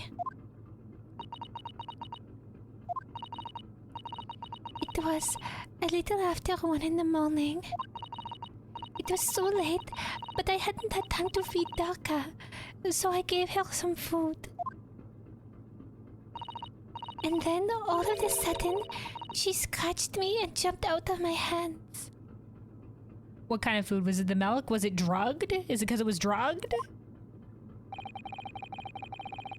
People do say that cats become very anxious and nervous in new environments. She was so fast, she disappeared through the ventilator before I could stop her. And that is how you acquired the rather nasty wound on the back of your hand, I take it? Yes. And I had read the, rules on the wall. I knew I was not allowed Daka with me. Yes, modern science suggests that animals can carry infectious diseases. It's a precaution, really. It's true. It's true. That's why you have to go through very rigid things to bring your pets with you to other places. They gotta make sure that they have their checkups and everything, and they're approved and stuff like that. They gotta go through a whole rigmarole because people are making damn sure diseases aren't spreading via these animals.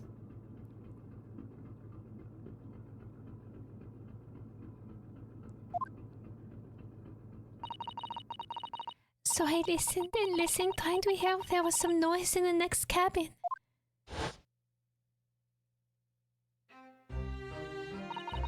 It was very quiet.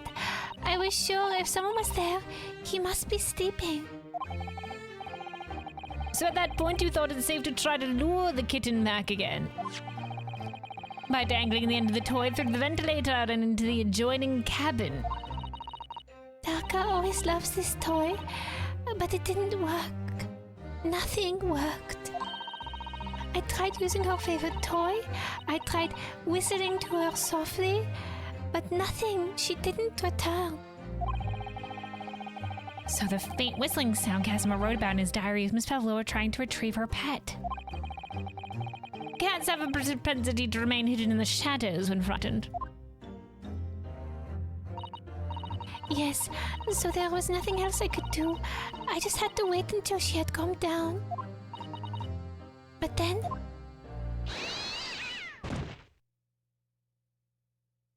A meow and a thud. I nearly passed out with shock. I heard her cry out and then... Oh, it was such a dreadful bang. Then afterwards, nothing. It was totally silent. Casimir was. Something else happened, dude. It's not all put together yet. There's too many things that don't add up. From the appearance of the brown mark on the floor, it seems likely that what you heard was the victim stepping on the glass spell and tripping up. The SS Buria is a large vessel, but even she can pitch and roll violently without warning. If Mr. Asoki was already off balance as a result of the ship lurching when the kitten got under his feet,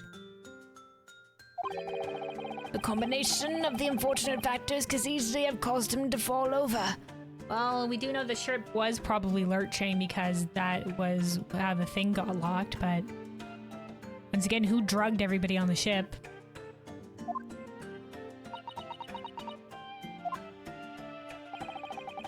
But what became of the kitten afterwards?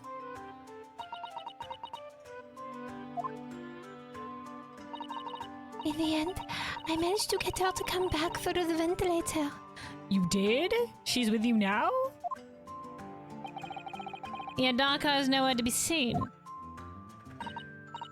I must have forgotten to lock my case. Oh, right, because she was in the case when we came into her room. Okay. And now she's disappeared again.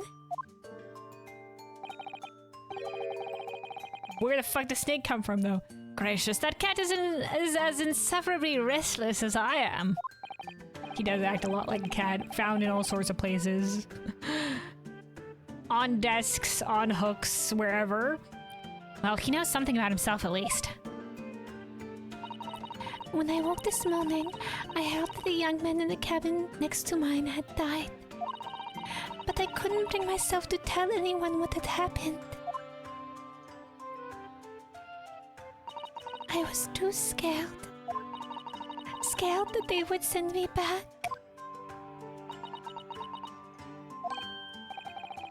Oh, hold on a minute. What about the snake? Yeah, what about the snake? You're right, where is it? If the snake isn't your friend, Miss Pavlova, then whose is it, and where did it come from? Oh, it's his snake, maybe? What on earth is such a dangerous creature doing on board the ship? Oh, didn't I say? Snake is my friend.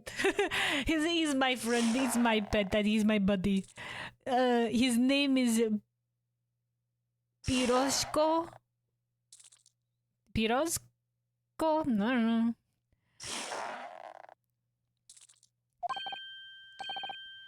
What? What? No wonder there we go. That snake belongs to you. The crewman is disobeying their own rules of passage. He escaped from cage when emergency alarm sounded. I was looking for him. I did not expect to find him in here. Yes, how did that snake get into this cabin? The little buddy boy. But animals are not permitted on board. We are at sea for 1 year. You want to be so long without close friend, without someone who understands. Can you find someone a little more human who understands you better? But my dear burly fellow, A gargantuan venomous snake. surely you can appreciate the danger you're putting everyone in. It's not venomous. No venom. Piroshko does not have venom.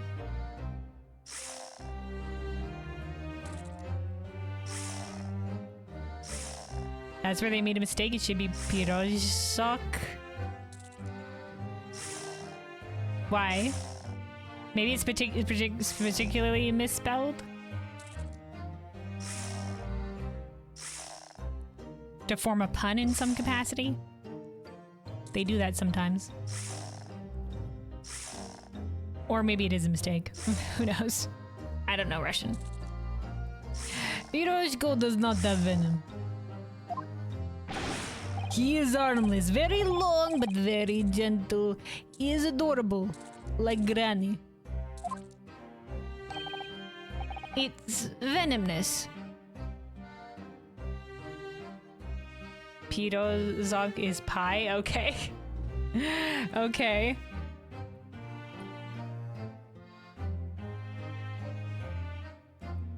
Like calling our pets with food names, I see.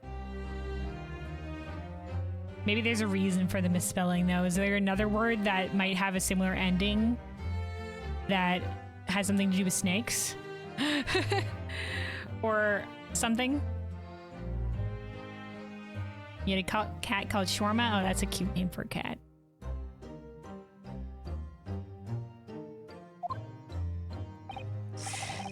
Yes, now he is hungry, so he is in bad mood. But once I feed him, you will see a big smile. See, he's hungry. Okay, so if he's hungry, it means he hasn't. So he hasn't eaten the cat or something. And you feed him. Sorry. And you feed him what? Milk, I suppose? No, he doesn't. They probably feed him the mice on the ship because we did see a mouse trap outside.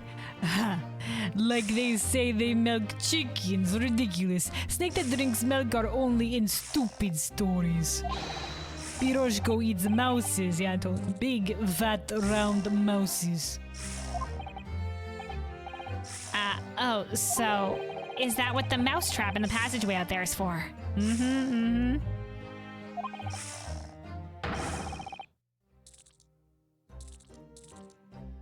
Of course, how else can I catch my friend's favorite food?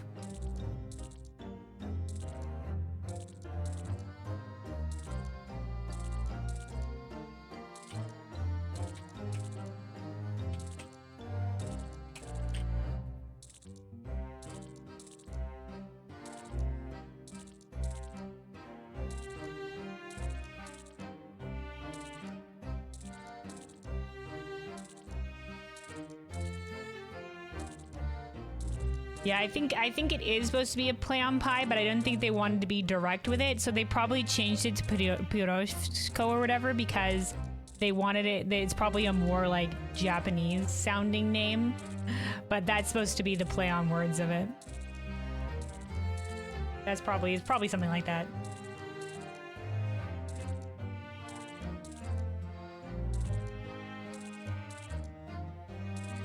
We call the snake Sausika or Kobasa? Sausage, I see. That could have been a cute name for a snake.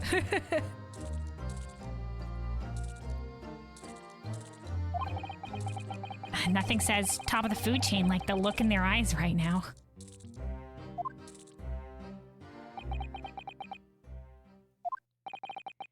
It refuses to drink milk, it can't hear a whistle, it can't climb up a bell cord, and it's not even venomous. Yeah, your thing was all wrong, dude. How the deuce did something so inept land a starring role? It's not my fault. I do not make up stories. My Piroshko is nothing to do with this incident.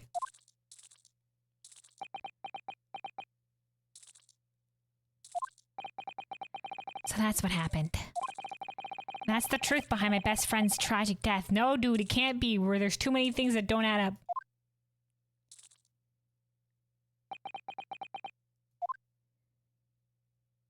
There's more going on here.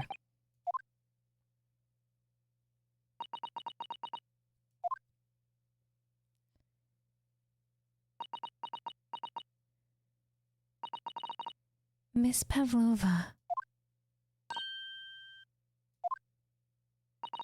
I understand the difficult situation you found yourself in, and I do sympathize. But please, remember this. A young man lost his life. If you're going to attempt to cover up your guilt with lies, then... Dude, something's not right. Don't worry, lady. I think when things haven't added up yet. Then no matter what the circumstances, I cannot forgive you. Guys, come off of it. Come off of what happened to the friendship between the you two that I want. She needs friends her own age. Susato is a friend her own age.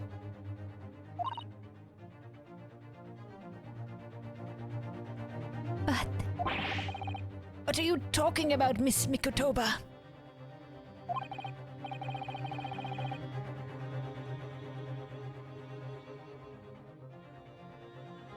So Busy said you have a friend that has an Egyptian, a Sphinx cat that is named it, Pushak Fluff. All right. A descriptive name. Well, I mean, undescriptive name. Reversey situation name. I also have an old cartoon about a cat called Gav. That's the sound we hear when a dog woof. Oh, really? There is different. The sound. The people have different onomatopoeias for the sounds that animals make. So like woof is in English, and then I guess Gav is in Russian, and then in Japanese it's wan. Wan.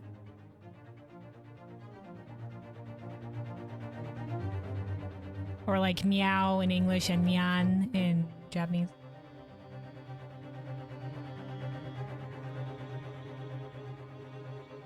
All right. Osnaga. What lies? Miss Pavlova just confessed everything. No, I thought she meant lies beforehand.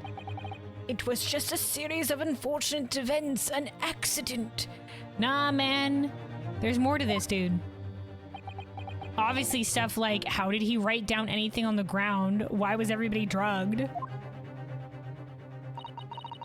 I'm no great detective like Mr. Sholmes. I don't have a gift for knowing the truth. But even I can see that was not the truth. Don't you agree, Mr. Naruhodo? Yeah, there's more to this. To be perfectly honest, yes. There's a discrepancy in Miss Pavlova's story. I'm sure of it. I just can't quite put my finger on it. Sholmes, what do you got on this?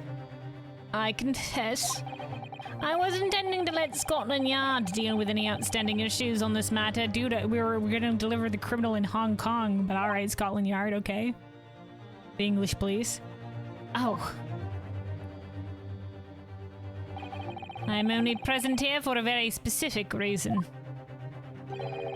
The truth is, you, Mr. Naruhodo, are simply a distraction. a distraction. I do hope you've not been finding your shackles too uncomfortable. Up and they're back on again. Ah, not again. When did he do that? Especially as they're on your wrists as a result of my intervention. I was rather hoping I could resolve matters before we made our next port call. You were Mr. Sholmes? Yes, but I overlooked one important detail. The deceased young man was a very close companion of yours. Was he not? Best friend? My best friend! Yes. Casaway was my closest friend. I owed him my freedom, even. I was framed, you see, before, so they were for murder. It's happened again. In that case, we must follow this to its conclusion.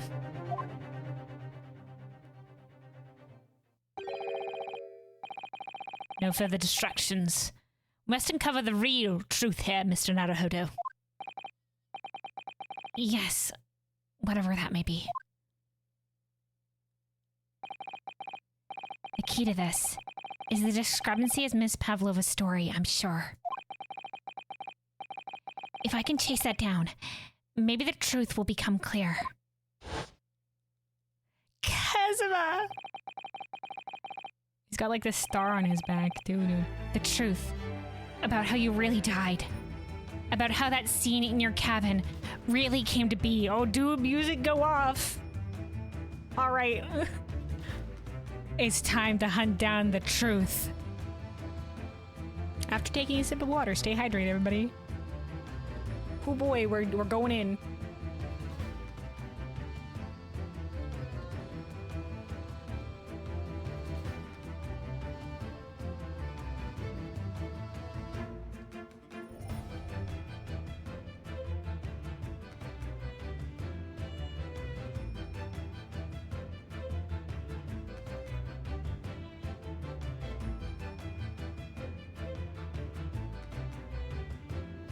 All right.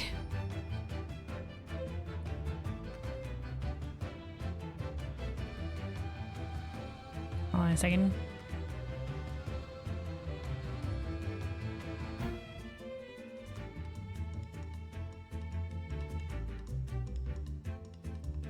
All right.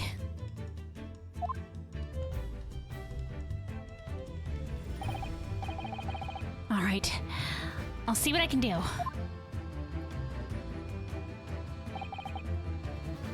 Excellent. Thank you, Mr. Naruhodo.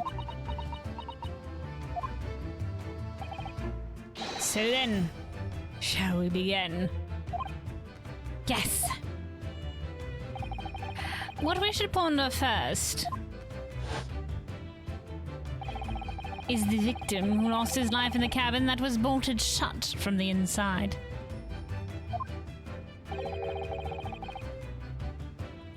Was this truly an unfortunate accident? No, because clearly he was moved. Or was it in fact no accident at all? That is what we must establish in the first instance. But we've already established it, haven't we?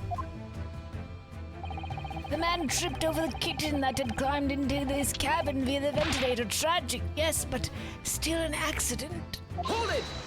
Hold it. Wait, let's just take a step back. It doesn't make sense if that's really what happened, does it? I'm going to have to ask you to spell it out for me, I'm afraid. Yes, it's starting to take shape now. There's a clear contradiction between the facts and Miss Pavlova's story here. The evidence is right there in Kazma's cabin. It's undeniable. His death couldn't possibly have been a mere accident. Really? Let us show our hand, Mr. Naruto. Time to present the evidence. The evidence that proves unequivocally that the victim's death was no mere accident. Alright, what do we got here? The only thing I can think of is then the writing wouldn't have been there if it was an accident, because somebody's clearly fucked with shit.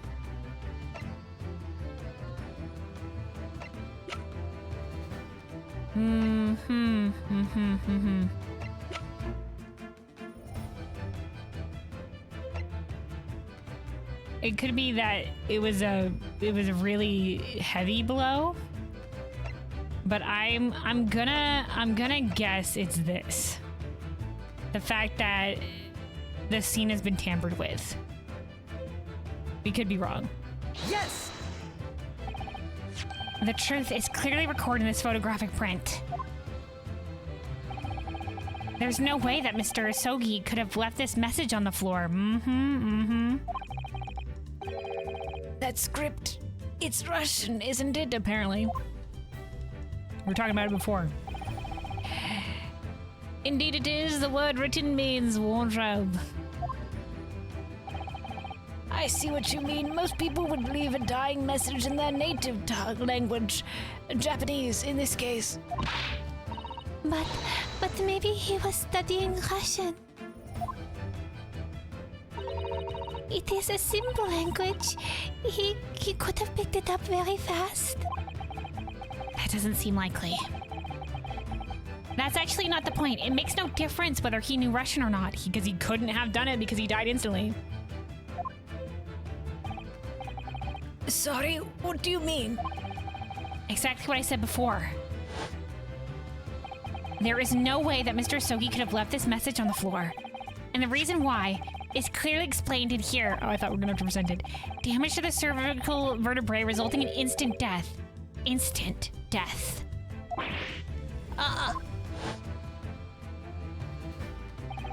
Which means after the victim fell to the floor, he couldn't possibly have written anything. Because he was already dead. Wow, they recently made so the Jedi's couldn't have been here.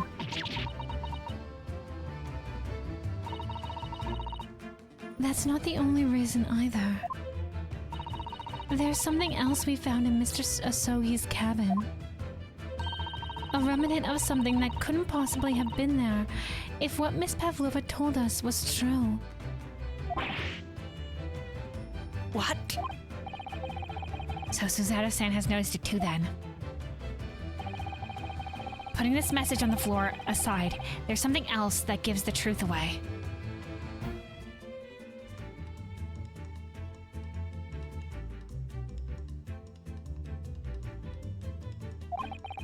Another piece of evidence that proves this was no accident.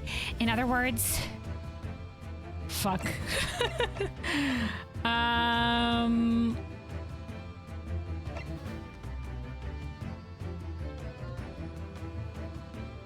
Let's look at this, hold on. Something that couldn't possibly have been there if what Miss Pavlova told us was true.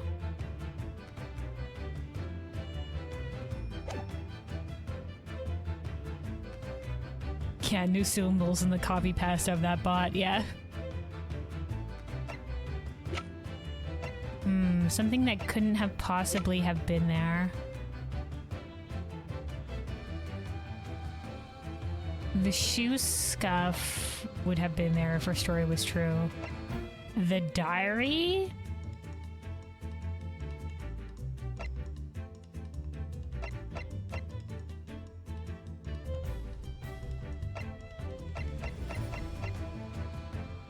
The diary? Yes! What point are you trying to make with that evidence? Was I wrong? I'm starting to see how Kazma's death really happened, I think. I think we got it wrong. I think that you were starting to see nothing of the sort, and that was evidence to prove it. Shit. Ugh. If it was no accident, then what we should be looking for is one of two things. Either the absence or something you would expect to find at the scene of an accident, or the presence of something you wouldn't. Most compendiously put, my dear madam. I see. I confess you rather languid, I see. Doesn't fill me with confidence, Mr. Naruhodo. Don't worry, Mr. Naruhodo. I believe in you. Well, more than Mr. Shums does, anyway. Yes, it's starting to take shape now. Let's try again.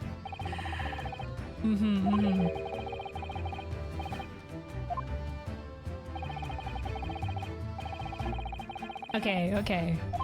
Something that proves that this was no accident. So something that either should be there that wasn't if this was an accident, or something that was there but shouldn't have been if there was an accident.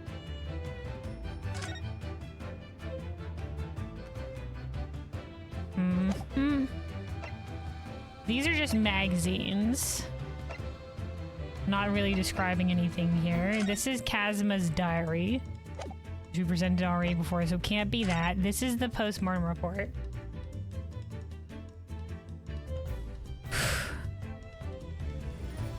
Okay. This was the scratch. The broken bell, the scuff. That's the only thing that was in the room that we have. Is it this? Because there was nothing. There was it was more than there was not a nothing to report.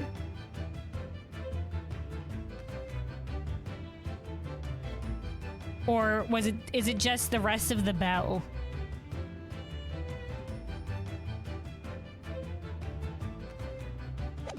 Is it just gonna come down to the rest of the bell?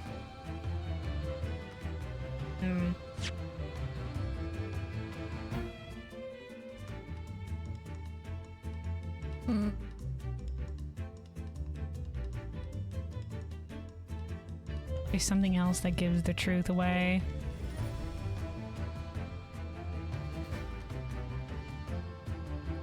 A remnant of something that couldn't possibly have been there if what Miss Pavlova told us was true. It must be the bell.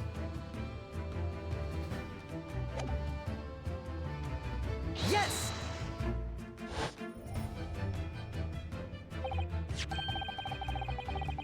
This is a piece of broken glass next to the mark on the floor.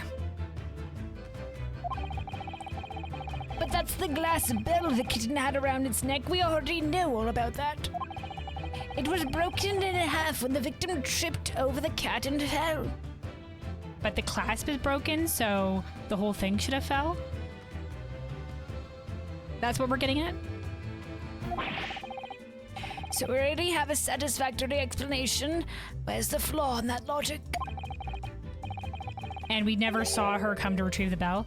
Unfortunately, there is a very big flaw, a fatal flaw. What? If that was really what happened, then how did one half of the bell end up back here in the cabin?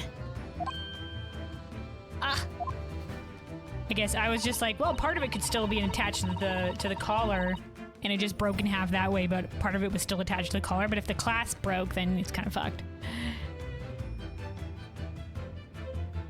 Yes, I remember that we found the other half of the glass bell in the wastepaper basket.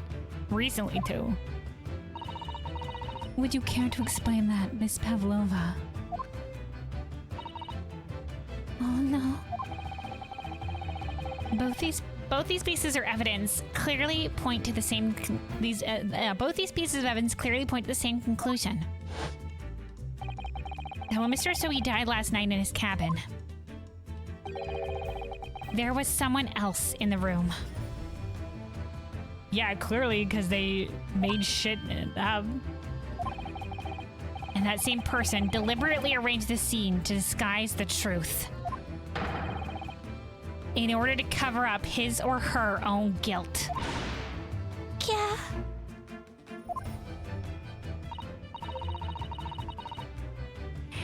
Yes, there was someone else present in Mr. Asogi's... Who the oh, is this the... You are wasting time. Wait, is this the captain? Oh, no, it's him. You are wasting time. Someone else was there. Duh, of course we know this. What are you talking about? A bulkhead was bolted shut from inside. There was no way in or out. Oh, yes. And only other person in cabin when a young student died was you. Yes! It's true. I was in the cabin when it happened. You were shut inside the cabin wardrobe, to be precise about the details. But I don't know Russian. There's no way I could have left that message. Not would have. There's no way you could have left that message, to be precise about the details. Would you mind? Forgive me, my dear fellow. As I was saying, the person in question wrote the word wardrobe in Russian on the floor. In an attempt to incriminate me for the crime, even though I'd been asleep in there the entire time. And then, the same person picked up the broken glass bell that had fallen to the floor, and he had hidden himself, so maybe the last knew he was there because she heard them speaking in this cabin, so she knew somebody else was in here. And then the same person picked up the broken glass bell that had fallen to the floor. The full thing? For fear of it becoming evidence that would show how Mr. Asogi really died. But why would this person have taken all the pieces of the bell away? Why wouldn't this person have taken all the pieces of the bell away? Leaving half behind was always going to raise questions. Yes, well, it was past 1 o'clock in the early hours of the morning, and the cabin would have been quite dark. The single small lamp suspended from the ceiling would barely have cast any light on the floor there. Little wonder then that the culprit failed to notice a fragment of the tiny item. I doubt it, but okay. You all suspect me, don't you? Dude, I have no idea. Did you poison the entire crew?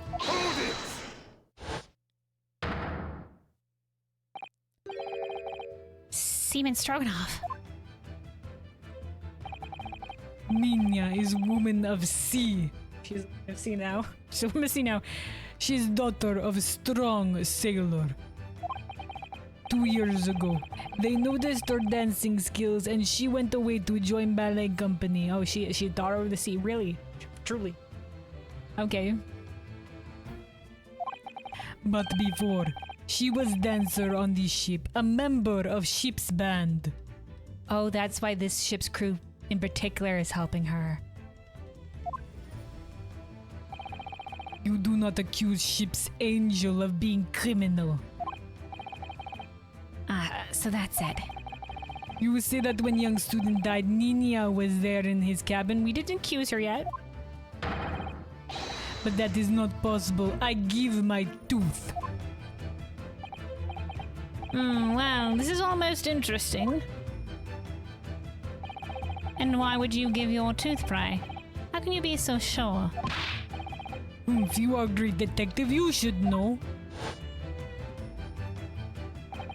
Look truth in eyes. Cabin bolthead was bolted shut from inside. Nobody could go into cabin, not Nina, not anyone. Or you want to tell me the killer can walk through locked doors, and yet it's impossible. He's right.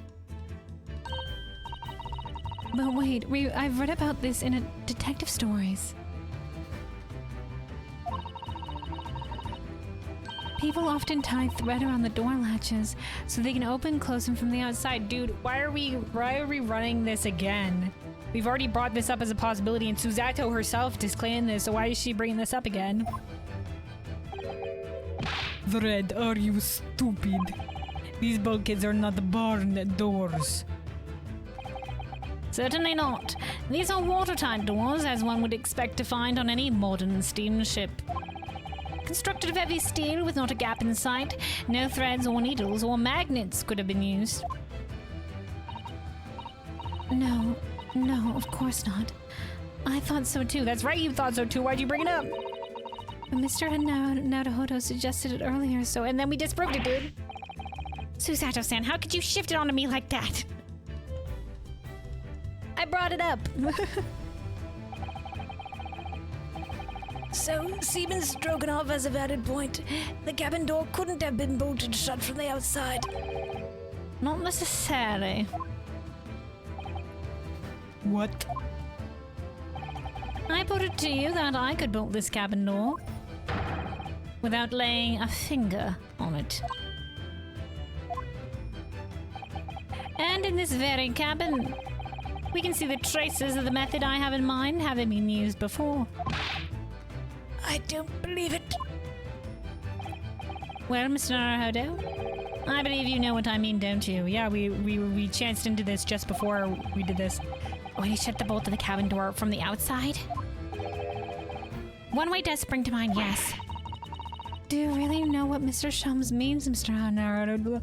Last, you were in this cabin door with us when we were just like, huh, we didn't lock the door, and now it's suddenly locked after the ship moved. Yes, and so should you. That's right, so should you. Because we've seen it happen. Indeed we have. So would you care to do the honors, Mr. Naruhodo? We totally have. Mr. Naruhodo, please tell me what it is. Point out the telling signs of the method that was used to slide the cabin door bolt across from the outside. The telling signs is the bookcase. Yes! Look at the bookcase there. See all the books and things on it have toppled over. That must have happened when the ship made its emergency stop before. Yes, that's right. It's a very powerful vessel after all. When the engines are thrown into reverse, a violent jolt goes across the entire ship. Any small objects that aren't fastened down are bound to fall over. I believe, yes, it's what's known as the force of inertia, acting on objects. Wow, Susato, so well-educated. Science. Physics. Is there nothing Susato-san doesn't know? Or that isn't in her book, at least? She's well-learned. Well, I recall the same force that pushed over these books on the bookcase also made something else in the cabin move. The bolt on the cabin door. It was very obvious just after the emergency stop that the ship made earlier. We had come into this cabin not long before, and we hadn't bolted the door. But then... Flashback, flashback, flashback. The door was bolted, you remember? Hello, is anybody in there? Shout if you need assistance. Oh, that sounds like... Inspector Hosanaga. Oh, yes. That's it. When the ship stopped suddenly, the boat flew across and locked the door. Yes, it's made of metal, but it's small and light enough to be moved by the ship's sudden change of speed. Or the force of ineptia. I don't know. If you want to call it that, whatever you said. Are you trying to say that last night, after Mr. Sogi was killed?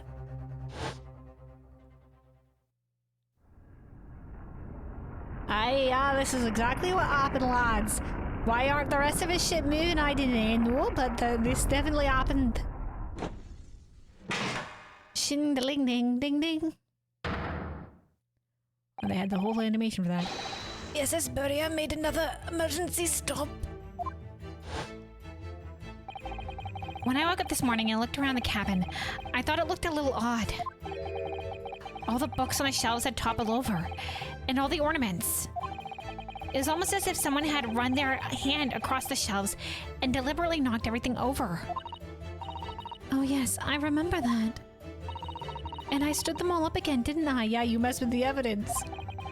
And then when we came into this cabin, we were surprised to see the same thing in here. All the books and everything had toppled over, just like Mr. Asogi's cabin. But everything else was fine, curiously. Do you have anything to say about this, Miss Pavlova?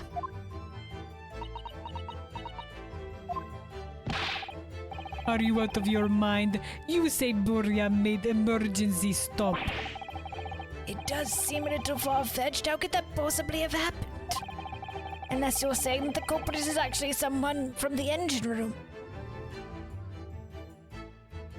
Now somebody could have pulled the emergency alarm.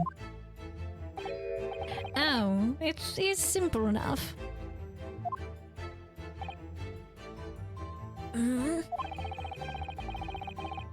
Are you forgetting the button in the passageway outside? You just to trigger the emergency alarm. Oh yes, of course. There was a notice, wasn't there? Telling you only to press the button in times of emergency. On dark nights, when the fog is dense, the captain cannot afford to rely on the eyes of his lookout alone. Hence the placement of a number of buttons around the vessel to allow any crewman to raise the alarm. The sort of button one is almost compelled to press to satisfy one's curiosity. Push the red button, you know. Wait, it was you? Oh, wait, is he admitting that he pressed it? When the button is pressed, two things happen in the interest of safety. The emergency alarm bell rings, and the vessel comes to a complete stop. As indeed it did a little earlier today.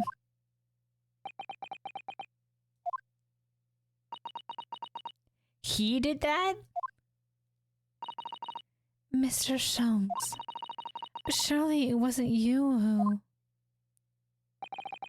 As I always say, a button has but one purpose in life. To be pressed, whatever the occasion. He sounds almost proud of himself. So he's the one that did that. Oh no. How dare you mess with ship? I report you to Captain. You are in much trouble now. Now, I'm sure I can wait until later. Let us not overlook the fact that we have now learnt a valuable lesson. When the vessel makes an emergency stop, the bolts on the cabin door slide closed. So, what we must now consider... Yes, it all comes down to one thing now. Last night, after what happened to Mr. Asogi, did this ship make an emergency stop, or did it not? You are idiots. Buria is a huge ship with many passengers. If we make emergency stop in middle of night, there will be chaos everywhere. Not if everybody was drugged. What are your thoughts, Mr. Naruhodo? Well, it's certainly possible that some kind of emergency happened last night. Yeah, the ship's called the SS Boria. Apparently. We have evidence to support that idea. Really? What evidence, Mr. Naruhodo? Fascinating. Do show us, my good man. What evidence proves the theory that some emergency gripped this vessel last night? The fact that there was nothing recorded in this book. Yes! Seaman Stroganoff, it's your duty to patrol the first class area of the ship, isn't that right? That is correct. Why? And the ship's log here. This would be where you record the details of your duties. What are you doing with that? That is mine. You rather carelessly left it atop the little makeshift burrow in the passageway out there. But as responsible passengers, we took it into our care with a mind to return it to you later. I left it there on purpose. That is where I put it always.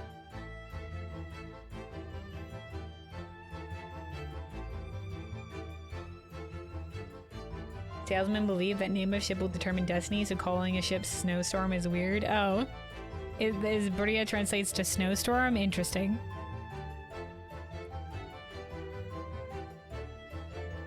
Maybe it has something to do with the case or something.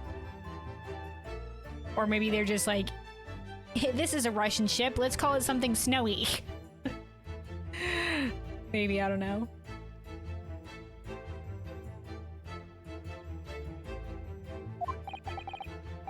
The point is, looking at what you usually record, it's clear that under normal circumstances, you write the phrase "nothing to report" every 30 minutes.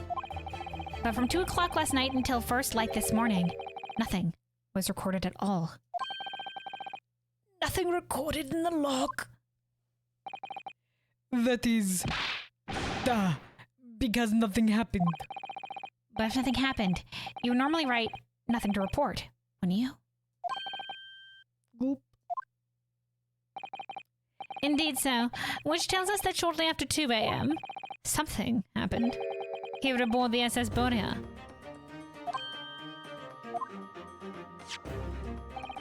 Something sufficiently significant to make you forget to fill the ship's log, in fact. Either he was not at his post, or he fell asleep at his post because he'd been drugged. Are you suggesting that the ship really did make an emergency stop in the middle of the night? Maybe it was to bring the lady aboard? Stop talking rubbish!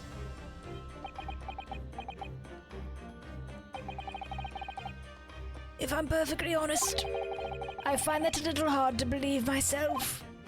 Oh, why? Well, because if something as major as an emergency stop really had happened, surely all of us would have noticed. Not unless we were all drugged. That's very true. Thanks to the emergency stop we experienced earlier, we all know what it feels like now. The ship lurched so violently, and the alarm bell was so loud. I can't imagine that anyone would sleep through that, even if it happened in the dead of night. Well, no, that's a good point. What of the throbbing? Oh, Shelms knows what's up, man. Sorry, what do you mean? He definitely does have... you know what? He definitely has some keen insight. He's wrong often, but he's got some keen insight. Your head, man. The throbbing of your head since this morning. We've all suffered with it.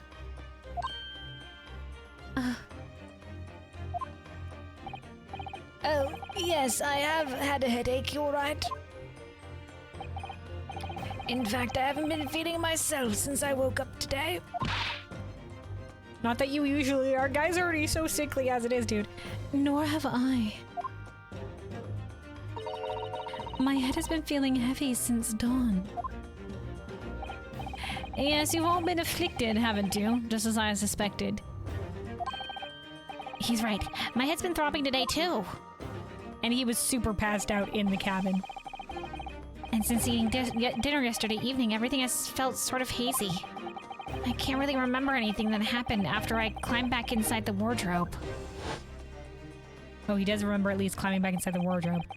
Then the first thing I noticed this morning was the throbbing pain in my head. I had already been dragged out of the wardrobe. And had those handcuffs put on me by that point. Why didn't I wake up when all that was happening to me?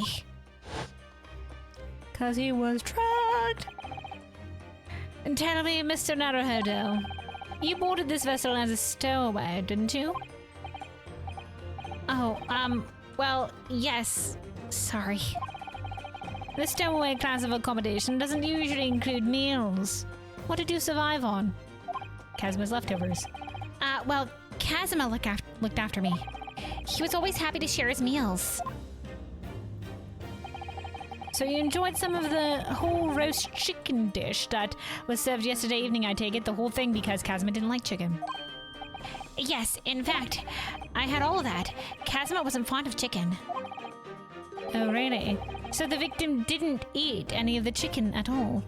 No, so he wasn't drugged. That's right. He didn't touch it. Is that relevant? Dude, man, you haven't put this shit together? Holmes is on top of it. Holmes, take it away. Holmes. My dear fellow, does that not strike you? Oh, Mr. Sholmes, do you mean to say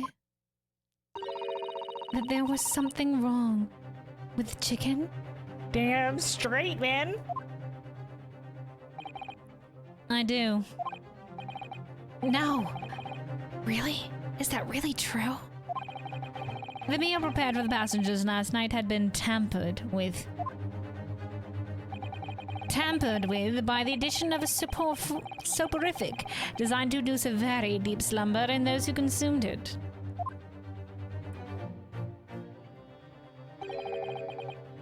A sleeping drug? Yeah. Do you mean whoever did this laced every meal with a sleeping drug so no one would notice the ship's emergency stop? Mr. Naruhodo, of course that's not what Mr. Sholmes means. What a far-fetched idea. Oh no, that's what he means, dude. Precisely. Lacing every meal of every passenger on board with a soporific drug would certainly be impossible. Unless, that is, every single member of the crew was a conspirator.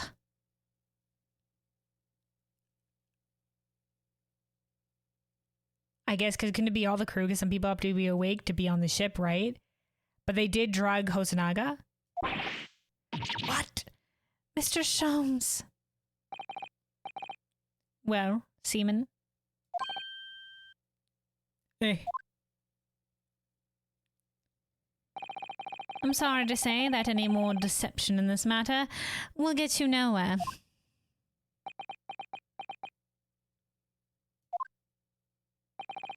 If you refuse to talk, there would have to be an inquiry made through the shipping company, of course. And were that to happen, every member of the crew and the captain himself would be hauled over the coals for aiding and abetting a renegade.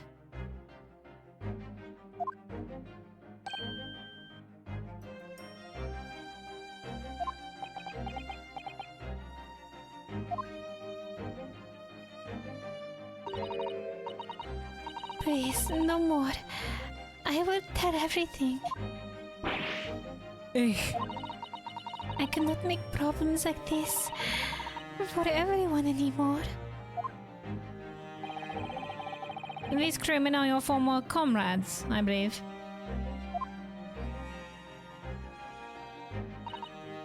Yes, so when I decided to run away, I asked them to help me. We all agreed to help, everyone together. She threw away everything. Her fame in the ballet, Mother Russia. We wanted to help our angel. Oh, okay. So the crew was all. So the emergency stop was made so that they could get her aboard. That's why all the crew was in on it and why everybody was drugged. And that unwittingly helped cover up this murder.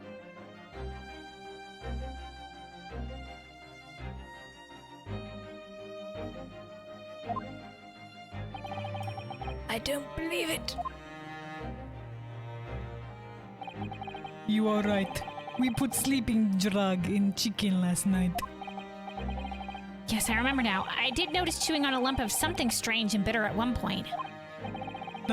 We could not make all drug, how do you say, dissolve. Ugh, talk about heavy seasoning. At midnight in waters near Shanghai, we brought our angel on board.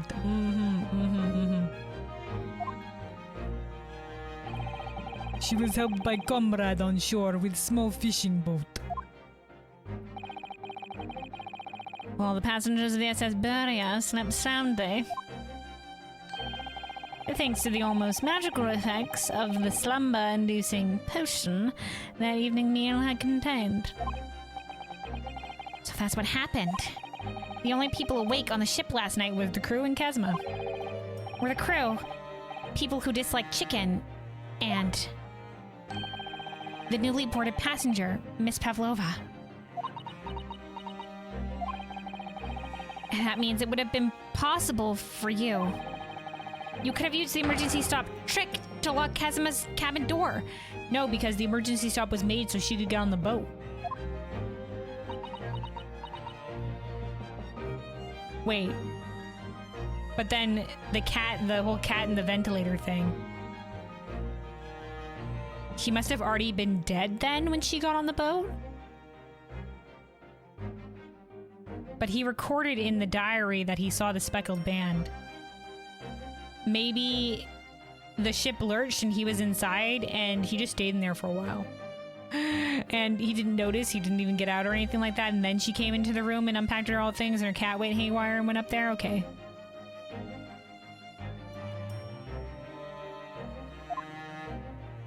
But then the door would have already been locked. I'm confused with the events here. But how does that make sense? Surely every cabin door would have ended up locked in that case and there would have been complete chaos. Oh, I wouldn't say so. What? Of course. Just like us, all the other passengers would have eaten their evening meal of chicken in their cabins. After which they would have been overwhelmed by tiredness because of the sleeping drug. Quite. And accordingly, all passengers were already in their cabins for the night. Yes. The overwhelming majority of passengers would habitually sleep with their cabin doors bolted anyway. And so not one of them would have found it remarkable to find the door locked in the morning. In summary, in order to fasten the bolt of a single cabin door on the ship, the culprit brought the entire vessel to an emergency stop in the early hours of the morning.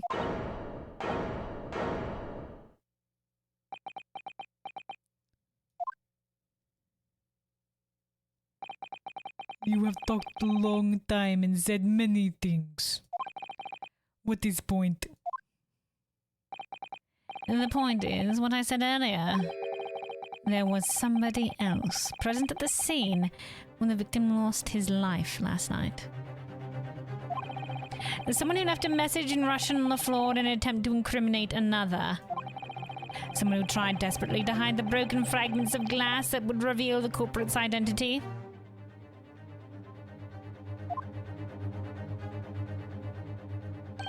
And someone who abused the ship's emergency stop procedure in order to lock a door. all told. A busy night. But I don't know about any of this. I am just a little girl. You like to speak with your long English words and explain your clever ideas. But I am sailor, and sailors don't listen to long, boring stories we don't believe. Sailors like me, we trust only what we see with our eyes.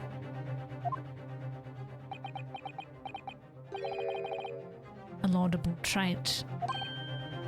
What? I'm quite the same disposition, my good man. Observation to me is everything. Mr. Naruhodo, Oh, yes? do you hear it? That accusatory cry of guilt on the wind? What? What accusatory cry of guilt? Listen, I don't know where this shit's going. I'm just here for the ride, man. Sorry, you've lost me. A proof of involvement, man. But you can't hear such call with your ears. No. You must hear it with your eyes. Some people would call that seeing. For observation is the basis of all deduction. What are you talking about? I believe the time has come for one final logic and reasoning spectacular to expose the truth. So, Mr. Naruhodo, here we are on the screen now. Your assistance, if you please. With what exactly, Mr. Sholmes? With observation, my dear fellow, just as I said of these two prevaricators. I'm sorry. Hold on. Prevaricator definition. A person who speaks falsely, a liar. Okay. So these two liars. Observation. If you remember, Mr. Naruhodo, we know that somebody tried to fabricate evidence, don't we? By tampering with the scene of Mr. Sogi's death. Yeah, we know that. What we're looking for is some trace of evidence that one of these two was there when it happened. Precisely. You're delightfully quick to grasp my meaning. Alright, I'll see what I can see. So we're looking for a trace of evidence that shows someone else was there last night when Kazuma died. Okay. Chunky arms. He has arms like tree trunks, doesn't he? Hairy tree trunks. Yes, he certainly has sailor's arms. He's a born man of the sea. Even if I had been awake, I couldn't have done anything about being dragged out of that wardrobe by this man. Naruhodo-san, are you alright? You seem to be lost in thought. Oh, sorry. Blame those hairy tree trunks. Alright, maybe it's what it has to do with the mark on his face. We don't have, like, the right ear here. The second earring might be gone.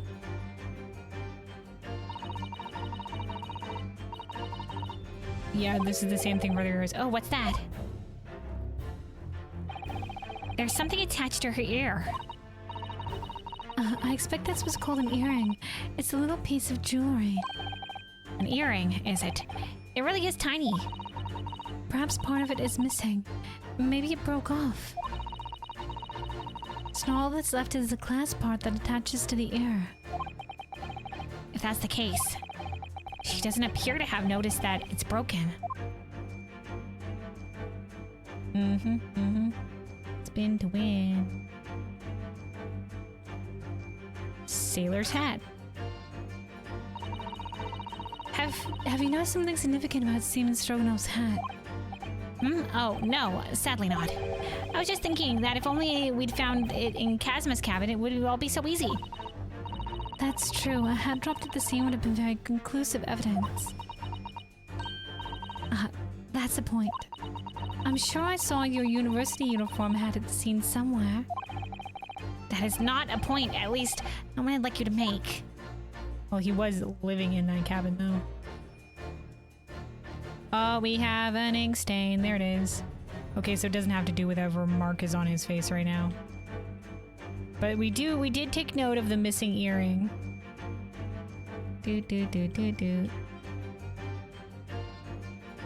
Where was it again? The angle. Here we go. Oh, look at this. It's some kind of stain in an unusual place. Yes, you're right. It looks like ink, if I'm not mistaken. Ink. And look at the color, too. It's clear where this came from.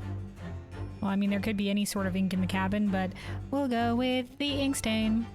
Yes!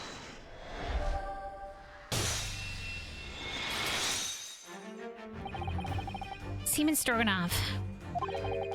You seem to have quite a large purple stain on the back of your white uniform there.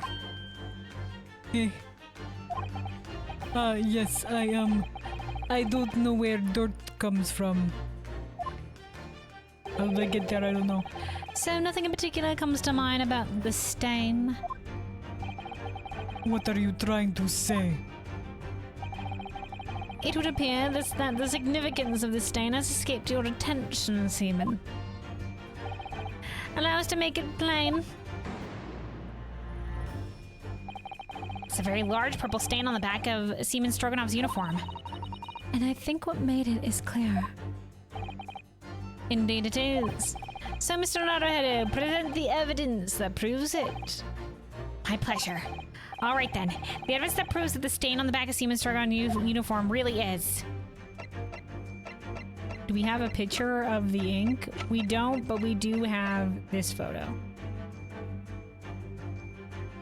Right? Yes!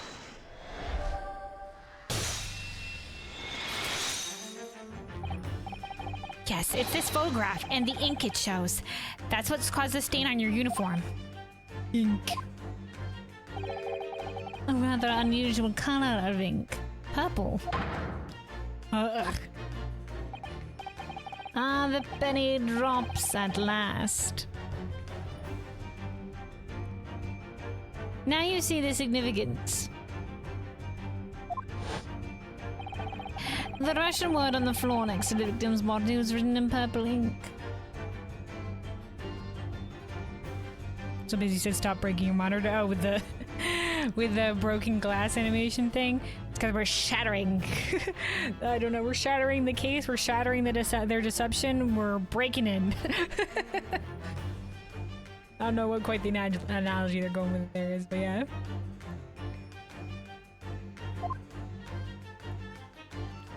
Kazuma! And the stain on the back of your uniform is ink of the exact same color. If the ink had been dry, it couldn't possibly have stained your uniform in that way. Which means you must have been present in the cabin in the moments immediately after the ink was spilt. All right. Yes. It was me. I did it. Everything. What? I arranged everything in Dead Student's cabin to make it look like Wardrobe Man did it. You knew he was there? Then I press button to make Buria do emergency stop and bolt cabin door shut. I did everything so no one would suspect our angel.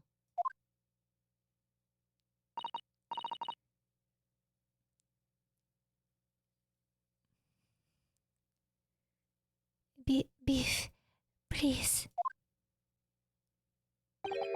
Don't worry, Angel. Let me do talking.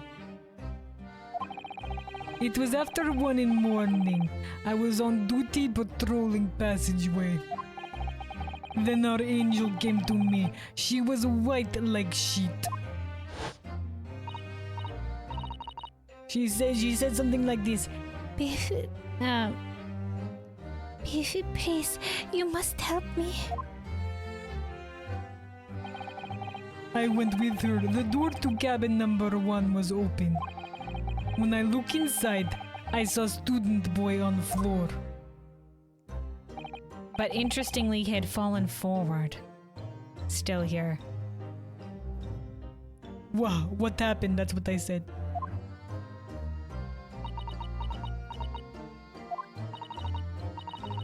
Please, don't tell anyone.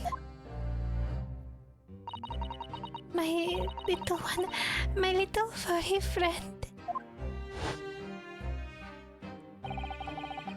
Everything that happened in cabin is like Angel told you. The kitten escaped the ventilator into Mr. Asoki's cabin. And then he tripped over it and broke his neck when he fell to the floor. Yes, that is right. Sus. So after the incident when the cat ran away, Miss Pavlova then visited the cabin next to hers. Only to find its occupant lying lifeless on the floor. She said she was worried when she heard sound of something falling on floor. That's when she went to look. No, Angel? They're still lying. The door was not locked. So she opened to look, and you already know what happened after.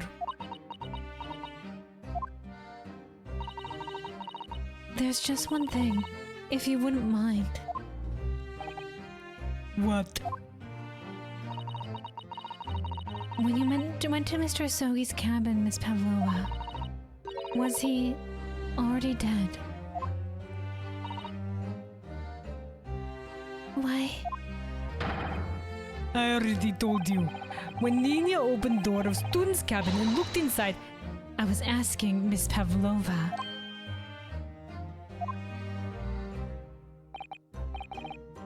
Well, Miss Pavlova?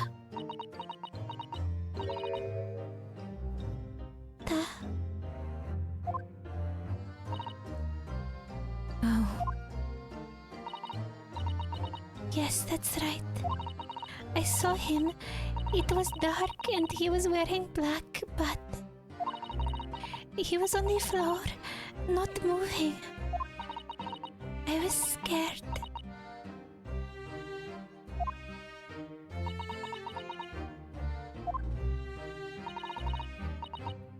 I understand.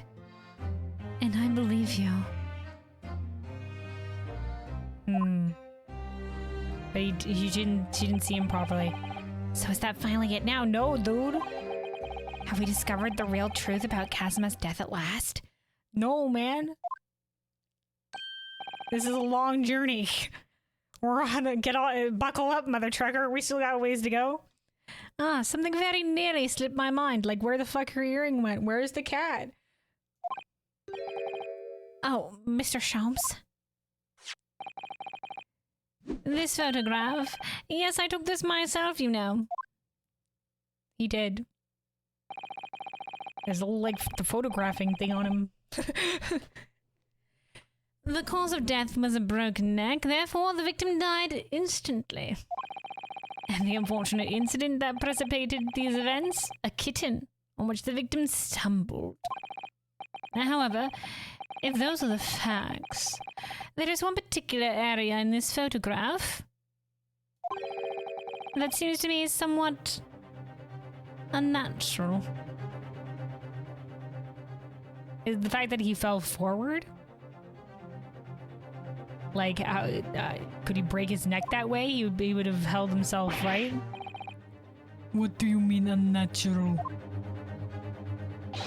What are your thoughts on the matter, Mr. Naruhodo? Oh, well... If Kazuma tripped and fell, and by some terrible stroke of bad luck broke his neck, which part of this photographic print seems unnatural?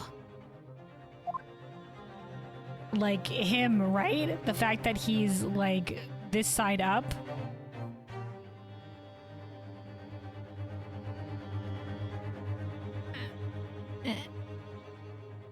Him? Yes! It must be here, surely. Allow me to offer you a piece of advice regarding the pursuit of detection, my dear fellow. We got it wrong. When noting crucial point, it can be helpful to keep your eyes open. They were open. And it can be quite helpful to use them.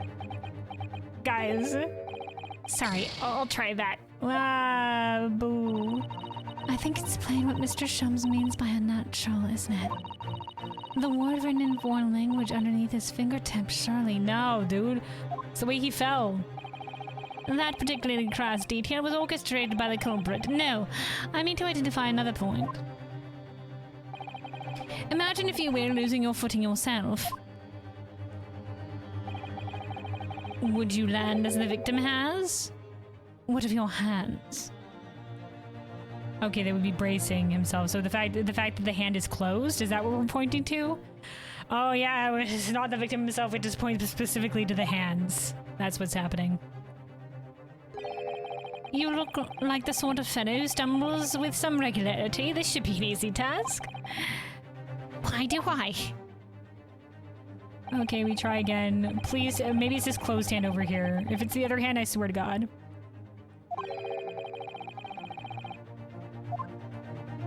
You think there's something in his hand? Yes! Alright, if he really fell due to an unfortunate accident, hold on. Also, before we continue this, sip of water real quick. Sip of water real quick. Stay hydrated, everybody. Stay hydrated. We're going. It's just continual now. We're going. We're hunting down the truth. We're in hot pursuit. Wherever this is going, we're on the trail. On the trail of the truth. But we're on that trail. Stay hydrated. Stay hydrated.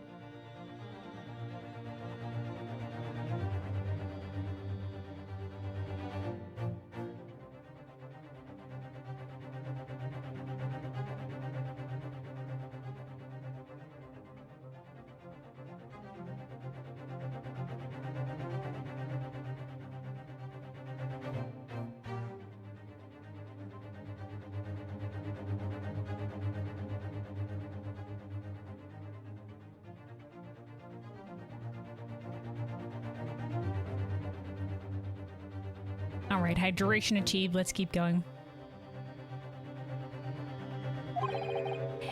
Then this fist just doesn't seem quite right. So I was kind of right in the way that he fell, but it's also specifically that his hand should have been open to brace him, not just that he also because if he did fall forward.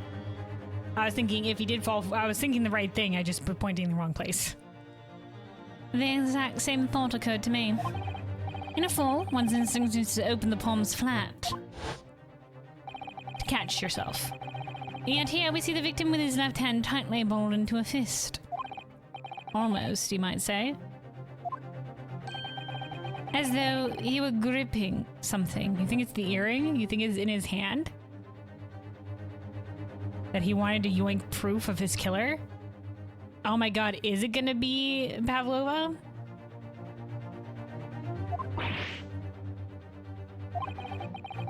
What do you mean?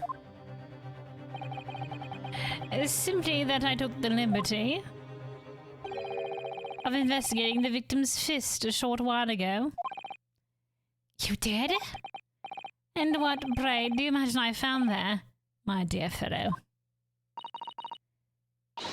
Mr. Sholmes, show us, please.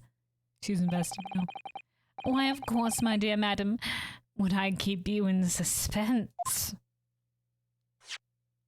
Ah, it was the earring. This is what I found. Oh, a crescent moon with a little gemstone in the middle. Yes, you're right. A crescent moon. It's very pretty, but what does it tell us? It tells us nothing. What the fuck do you mean? I'm not so sure. That crescent moon looks... It looks familiar somehow. Nah, no shit, dude. I'm sure I've seen it somewhere before. Mm-hmm. Observation, Mr. Naruhodo, that is the key. What? The truth is now tantalizingly close.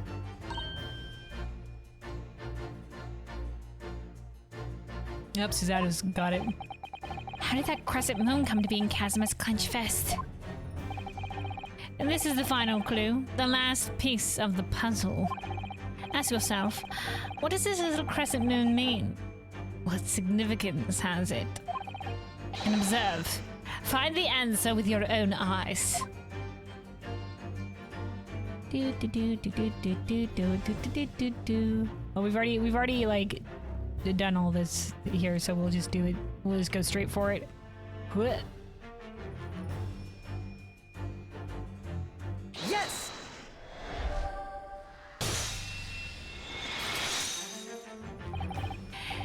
Miss Pavlova, I noticed that on your ear.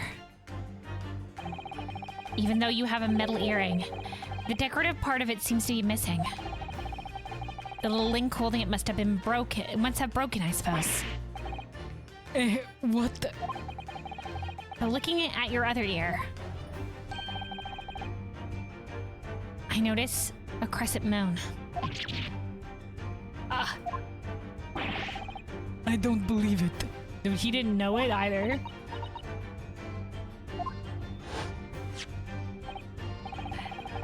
Now, the missing crescent moon was found in the victim's clenched fist. And clearly, there is only one logical conclusion. Wouldn't you agree, Mr. Naruhodo? Yes. Miss Pavlova, Mr. Isogi must have grasped that crescent moon and pulled it from your ear. Perhaps just moments before he fell to the floor. In other words, last night, in Mr. Isogi's cabin, you witnessed the moment when the victim fell with your own eyes. In fact, you were quite literally at arm's length from him. But then the question is, why did Mr. Isogi do that? Why did he pull your earring from your ear and hold it in his clenched fist during his final moments? Oh no. Angel?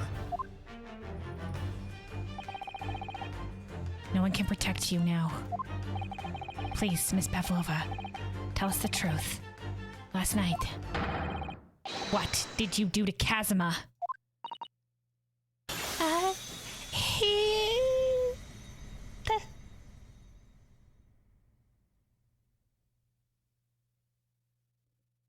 Didn't quite see what that word was. I said it had the Russian letter at the end though.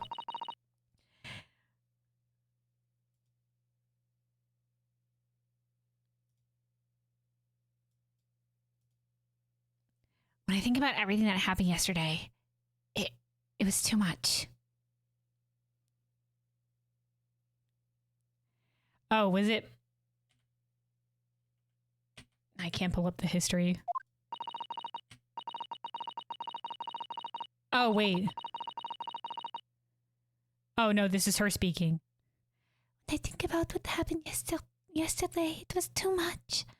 Running away. Okay, so it was Niet. Okay, I thought it was an H at the beginning, so it was Niet. Okay. It went by so fast. I only saw the series of E's.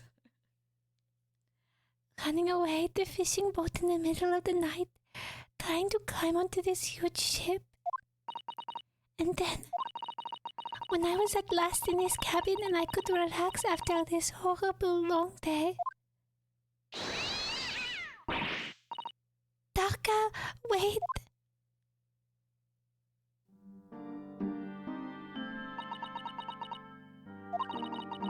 I couldn't believe it when she disappeared through the ventilator. I tried to call her with a little whistle. I tried waving her favorite toy, but nothing worked. Darka would not come back.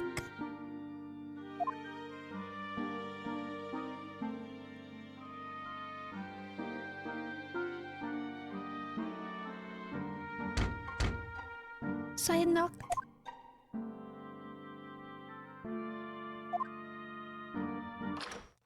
And then I opened the door.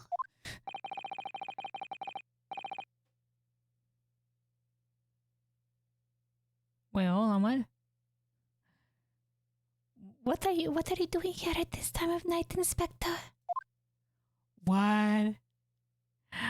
No, wait, what? Oh, it's Casimir. What are you doing at this time of night, Inspector? Oh, I'm sorry. He mistook her for the inspector.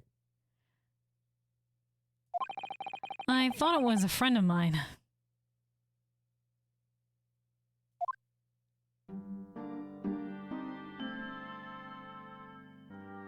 And when I got there, he was like, fine.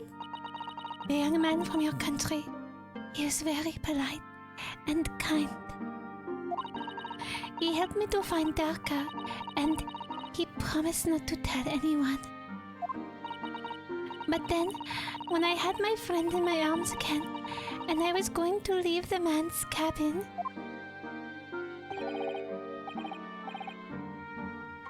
Just a moment. Sorry, but... oh, yes, I'm sure I know your face. I've seen you somewhere before. Dude, why you do this now, dude?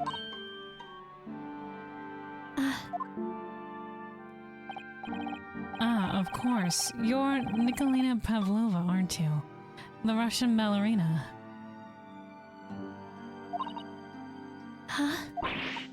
No, I don't know the name. My heart nearly stopped when he said that. He knew who I was. How could this man from a land in the faraway east know a Russian ballerina?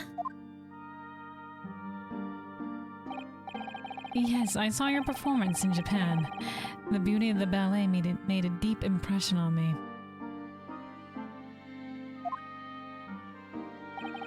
But what are you doing on the ship? I'm sure I read that your ballet company was performing in Shanghai at the moment. I can't fool him. You really couldn't. I have to tell him the truth and hope he doesn't tell anyone. I have no other choice. I see. So you run away. Please, please keep my secret. Don't tell anyone. Give me a moment. I could use another opinion here.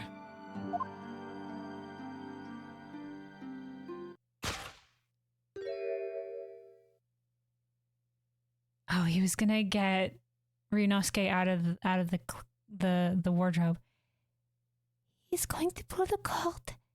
He's going to tell the captain. But I thought the whole crew was in on it, but the captain wasn't? Why did I think I could trust him?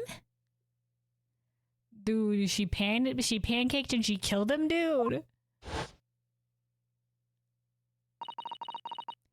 Then it happened. Everything at once. It was only a second, but it felt like forever. Wait, I shouted, and then Darka jumped out of my arms and down to the young man's feet. And as he turned around to look at me,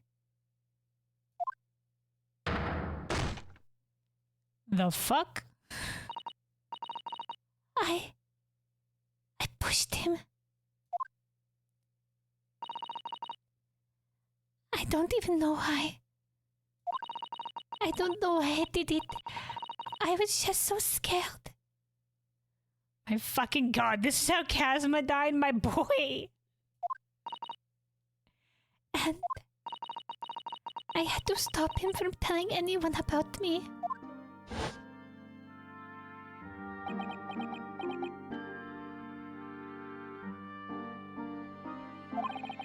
And that's when you went to fetch help. From Seaman Stroganov, who was on duty out in the passageway. I heard Nina cry out and thud on the floor, so I ran to her. She was standing at cabin door, shaking like a leaf. She looked at me and said, Help me, If they find out, I will be... Please, I have nowhere to go.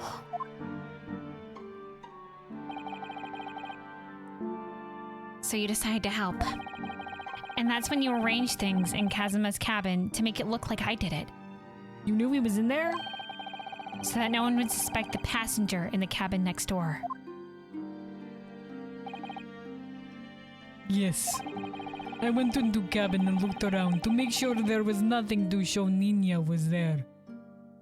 That's why I was also super insistent about it being locked room mystery.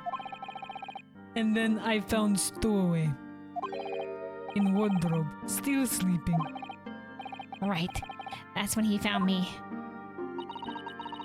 So you worked out a plan to lay the blame on the stowaway. I closed wardrobe doors and put back strange paper sign. Luckily for me, that's the only reason Susato-san started to believe me when I said I was innocent, because he couldn't possibly put the sign on the thing. I dragged the young man's body to good place and used ink that was spilling to write on the floor. I wrote wardrobe. So that person who found him would look inside wardrobe and find Stowaway. And tell me, what of the glass bell? It was by my feet, so I picked it up. I see. But it was dark in the cabin. I didn't notice the other half. And then Angel went back to her cabin and I finished the job. By pressing the emergency alarm button in the passageway. Yes. Accordingly, Mrs. Burrier did indeed come to emergency halt a little after 2 a.m. Thus enticing the bolt in the cabin door to slide shut, creating the locked room mystery.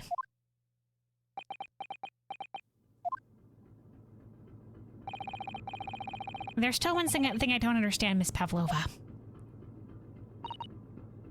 What? Well, you said that you told Kazuma about the fact that you run away from your homeland.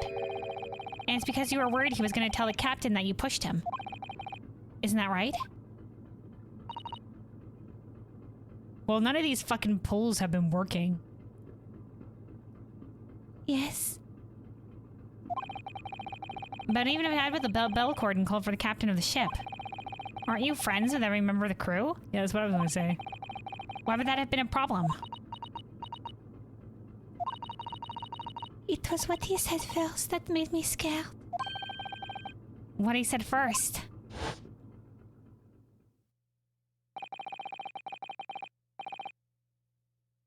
What are you here doing at this time of night, Inspector? That's right, the word inspector.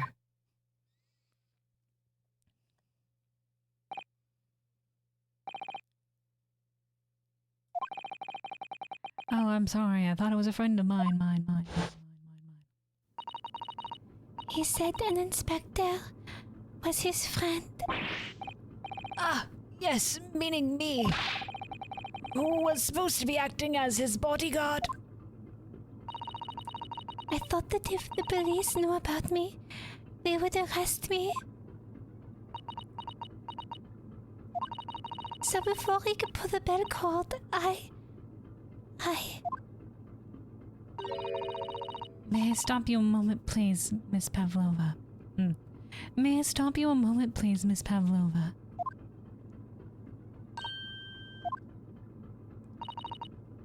It just doesn't seem to make sense. I mean, was Mr. Asogi really going to pull the bell cord? I don't know. No, he's gonna open the wardrobe. What? What do you think? What do you think, Mr. Naruhodo? Well, I'm not Kazuma, so I can't know for certain. But... he was a man of his word. If he told you he wouldn't give your secret away, then he wouldn't have done. No, he was walking over to it. He He was going to pull the cord. He was going to make them send me back. Well, Mr. Naruhodo, the day's work is not yet done, it seems. There is one more deduction to make. What? Another deduction? My boy! Yes, what action was the victim really about to take at the moment?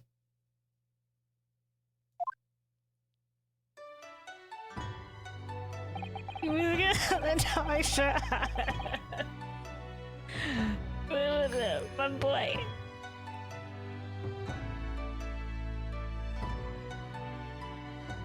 Can we determine whether the young man's gaze was directed in this flashback that we can't see?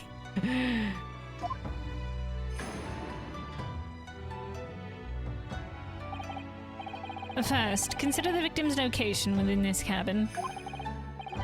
That's easy. I remember every detail of that room. I mean, yes, I spent quite a lot of time in the wardrobe, but still. That cabin has been my home for this entire voyage. So this is how the cabin looked last night when Miss Pavlova visited Kazuma-sama. Yes, it's exactly how it was. Are you ready then, Mr. Naruhodo? Yes, if there's one thing I've learned today, it's that a simple gaze can reveal all manners of truth. This is a flashback, though, that nobody should be able to see. And not only that, in order to draw the right conclusion. Well, I mean, like, but I guess we knew that he was looking in the direction of the cord, supposedly. You can't afford to be out by even a little bit when you're following the gaze to where it lands. So when he turned away from Miss Pavlova, what exactly was Kazuma looking at? Not the bell cord. Though we can do this. The bell cord. So Miss Pavlova thought that he was just coldly ignoring her request and going to pull the cord. But the Kazuma I knew would never have done something like that. No, I'm sure of it. He was going to sleep. His bed. I remember him being annoyed about the pillow. He said it was too thin. Didn't he put that big, thick book of Japanese law underneath it, in fact? Perhaps he was thinking of looking something up. Either that, or talking to Miss Pavlova made Matt acutely tired. Oh, we got an achievement for examining the bed. Okay.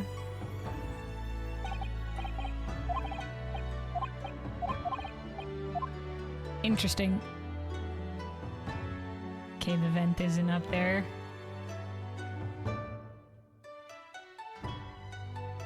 The wardrobe. The wardrobe. My wardrobe. I was in there at the time, of course, sleeping soundly. Too soundly. If only I hadn't eaten that chicken that was laced with sleeping drug. If only he'd woken me up. He was going to. Then maybe this tragedy would never have happened. My boy! Present. Take that!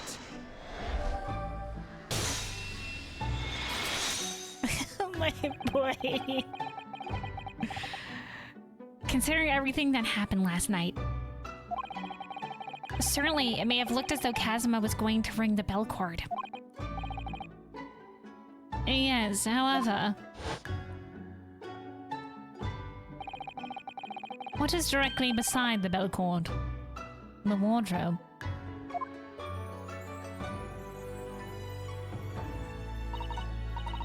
The wardrobe? And more importantly, what was inside the wardrobe? The man's great friend. Sleeping soundly.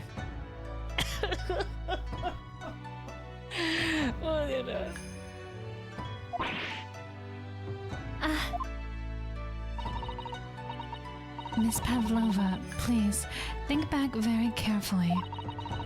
What were Mr. Sogi's exact words last night? Give me a moment. I could use another opinion here. Another opinion? Yes, but not from a member of the crew. No. Mr. Itsugi intended to consult his close friend on the matter. To see if between them they might be able to help in some way, no doubt. My boy. Oh. Oh no. Oh no. Sadly, we can't know the truth for certain now. It's too late for that. But I wish you had made sure of Mr. Sogi was looking at. You look how much the shit deduction that Holmes would have gone through if we had made sure what people were looking at in this one. Things may have ended very differently if you had. We could have helped. We could have helped you. Kazuma would have been alive.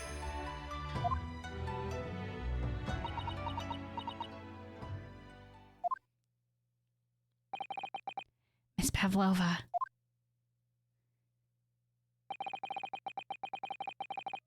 I want to thank you for finally admitting the truth. But unfortunately, the truth is, a man lost his life because of what you did. That will never change. Kazuma? He's gone.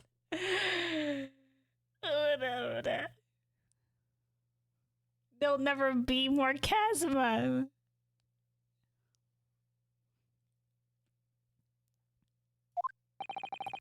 I hope you'll never forget that.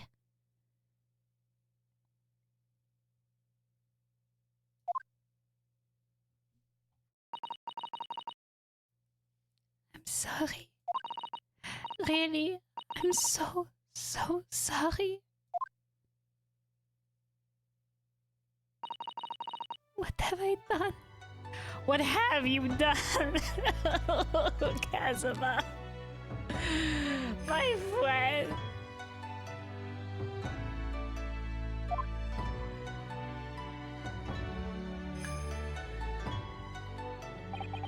And so, at long last, Dude, it was quite a trip. I didn't know where we were going with this one. I thought there was gonna be a villain. I thought for sure he was killed.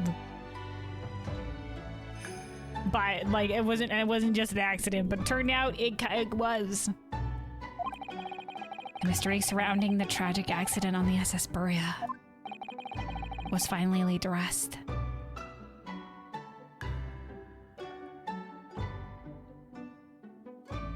Man, we were all like, we're gonna avenge the death of Kazuma, and it turns out, dude, my boy, senselessly, tragically, an accident.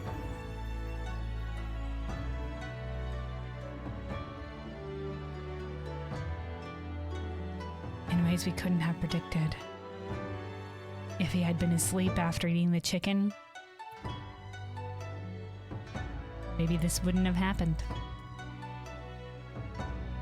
But who could have known? If the cat hadn't fucking hustled? Where is the cat, by the way? We're still missing the cat. Cat's still not located. If Miss Pavlova hadn't freaked the fuck out. What will happen to Miss Pavlova now then? Once we reach Great Britain, she'll be handed over to the British police at Scotland Yard. What about the fact that she ran away from Russia? Won't the Russians try to repatriate her? Apparently. The English detective can speak to the immigration officer and sort all that out. Mr. Sholmes can do that? So she won't be going back to Russia then? No, I don't think so.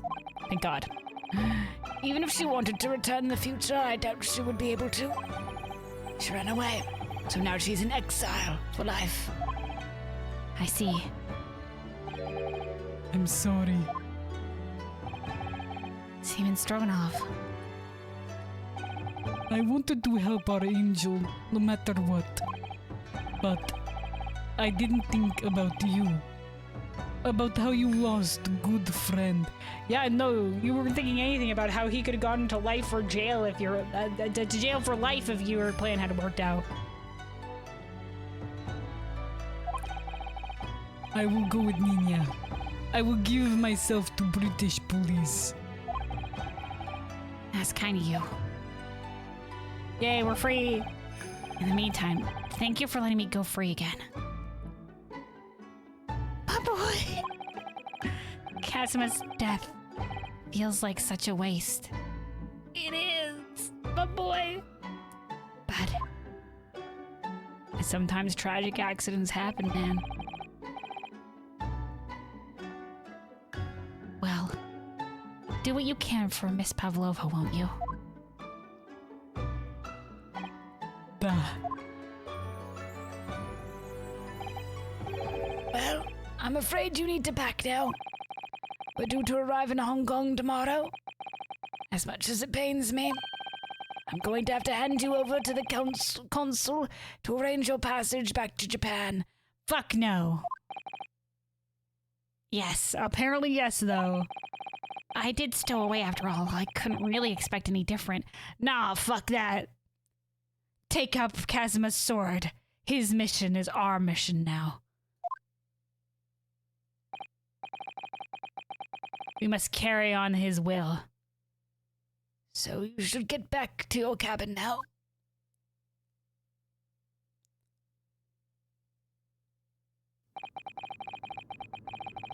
Looks like my study tour to Great Britain is over before it's even begun then. To think that only days ago, Chasm and I were laughing together about how we'd tear up the streets of London. That seems like a distant memory now.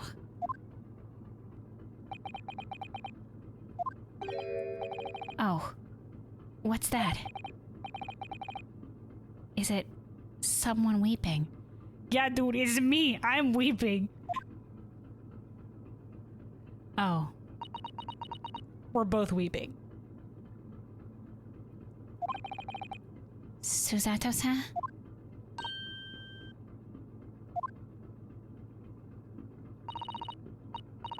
Naruhodo-san, I didn't know you had returned. Oh, well, I haven't been back long. Inspector Osanaga just told me I should pack, you know, ready to leave the ship tomorrow and all that.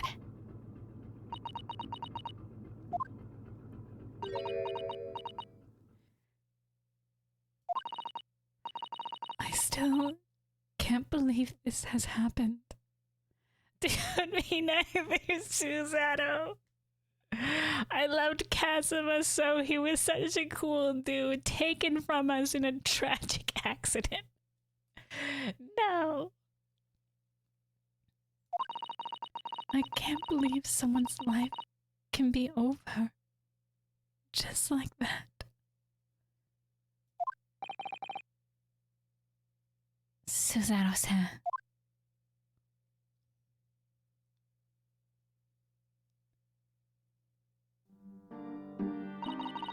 He had such grand ideas for his visit to Great Britain. So many dreams.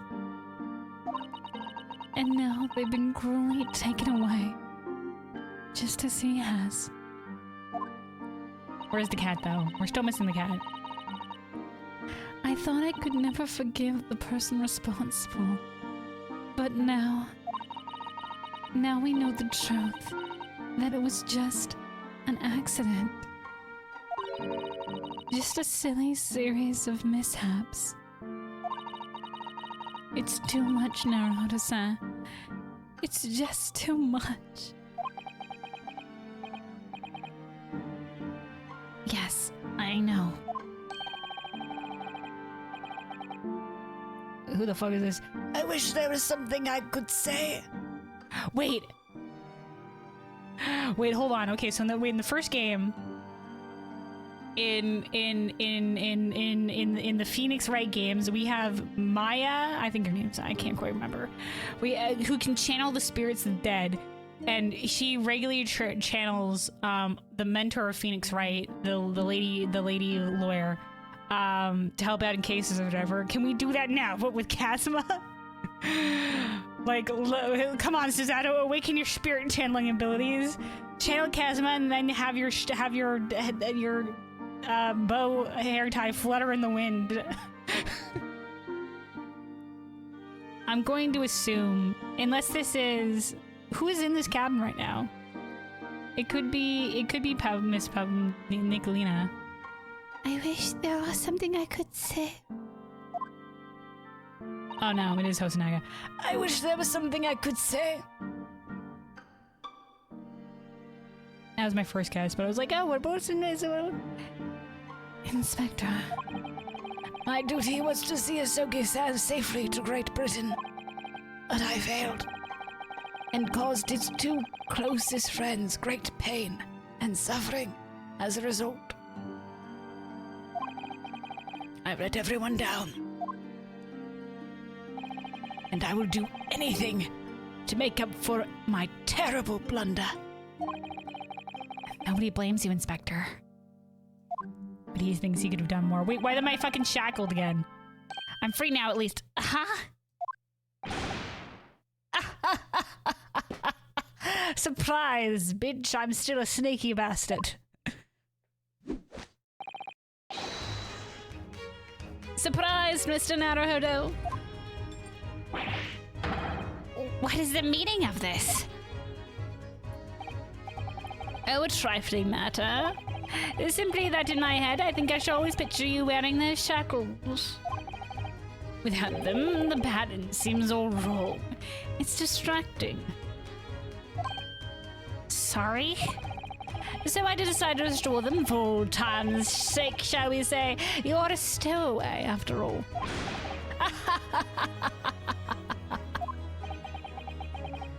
He thinks this is funny.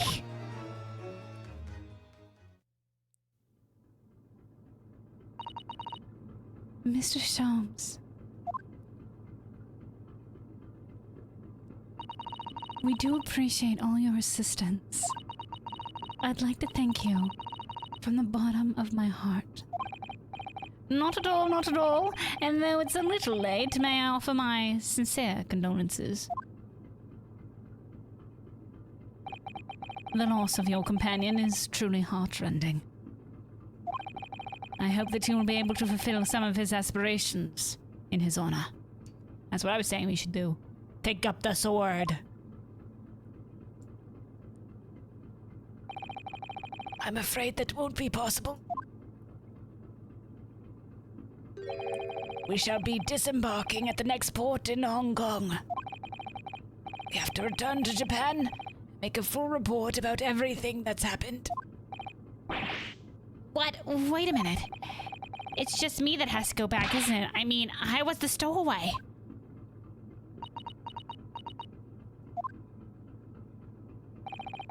The terms of this study tour were negotiated by the Department of Justice in both Great Britain and Japan. It was to be one lawyer and one assistant. Well, here we go, dude. One lawyer, one assistant. Was to be. In the light of Mr. Asogi's unfortunate death, We lawyered ourselves one case. I'm afraid the study tour can no longer go ahead. Oh no. I don't care for me, but... Poor Susato-san. My dear fellows, the majority of problems have an extremely simple solution, you know. All you require is one lawyer, and the study tour can continue, surely. But there's no one else with the necessary qualifications, Mr. Sholmes. We know of no other lawyer. Surprise, bitch. Qualifications, you say? Any qualifications obtained in your own country will be of little value in Great Britain, I'm afraid. Oh, but...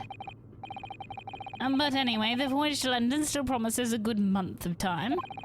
Ample opportunity, I would say, to find yourselves another suitable lawyer. Yes. It's you, Ryunosuke. Get in there. Miss Susato?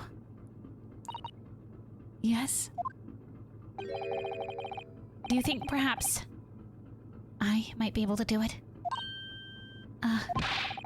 But you're not a lawyer, Mr. Naruhodo. Hodo, he did lawyer one of his own cases, though. Oh, unless... Are you studying law? No, I'm not, but I'm sorry. In that case, I don't think there's even a chance it could work. But as I said, there is still more than a month before we reach England shores. Isn't that right, Mr. Naruhodo? yes, I have a month in which to study to learn what I must to become a lawyer in Great Britain. Mr. Naruhodo, That's ridiculous. Are you seriously suggesting anybody could learn all that in just 40 days? There's only one way to find out. I would work my fingers to the bone, Inspector, every single day. Will you let me try?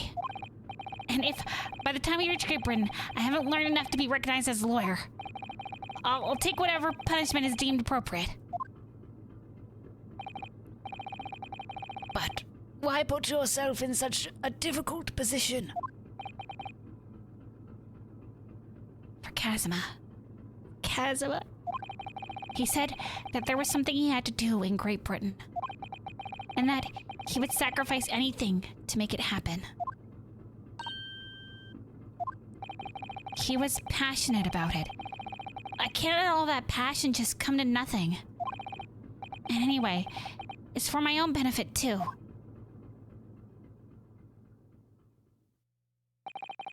I will become a lawyer. I have to. What do you say, Miss Susato? Kazuma wanted us to be a lawyer for some reason.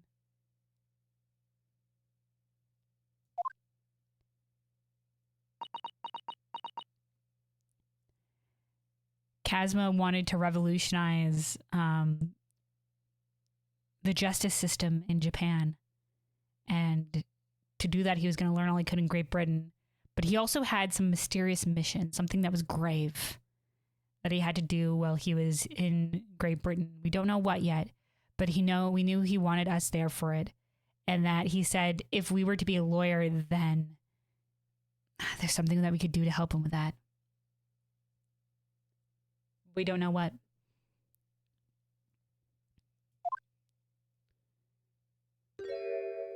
Oh, a smile. I think it's a wonderful idea. It will make you happy. Gift cat a snake food, eye for an eye. No, the cat was innocent. And Miss Pavlova's only friend, she said. Though the entire crew is her friend, so I don't know what she's on about.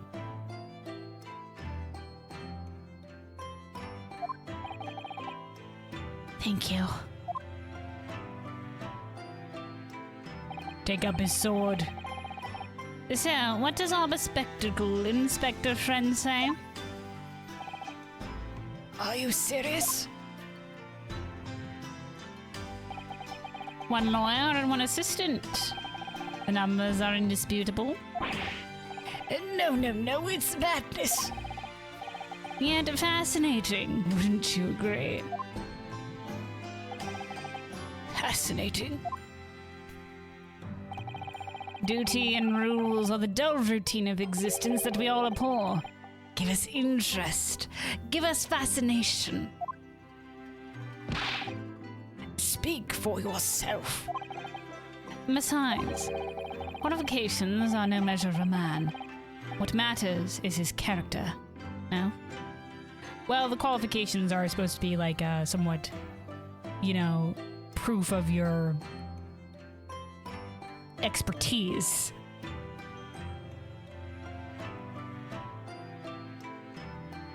To show proof of expertise in something for, professional reasons. But yeah, but I guess overall, yes, character is important.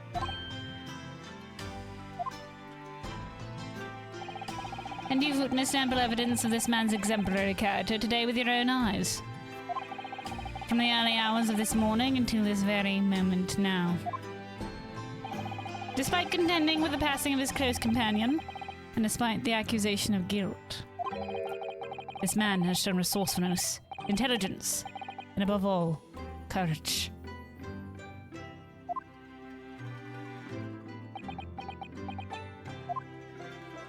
Osunaga did say he trusts us.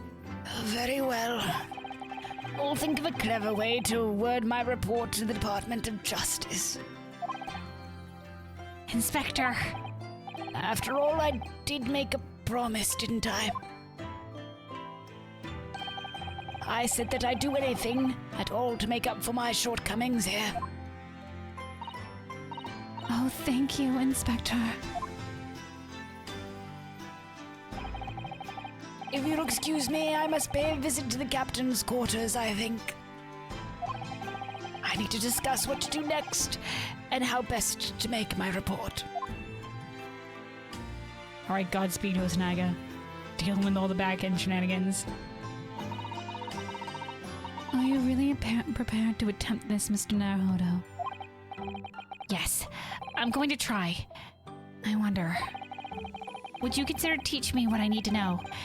Everything about being a lawyer?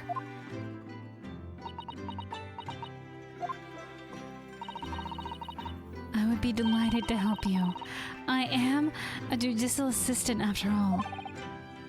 Thank you. And, Mr. Naruhodo, Take the sword! Take the sword! I'd like you to take charge of this. They've been saying a Japanese man katana is his soul. Let us carry Kazuma's soul with us on this. What? Me? Are you sure? Is that his headband around it as well? Kazuma will be carrying your protagonist aura with us wherever we go. I'm sure it's what Kazuma-sama would have wanted. Give me a moment later down the line where this dramatically flutters in the wind at a crucial moment or something, dude. I don't... It's gonna happen.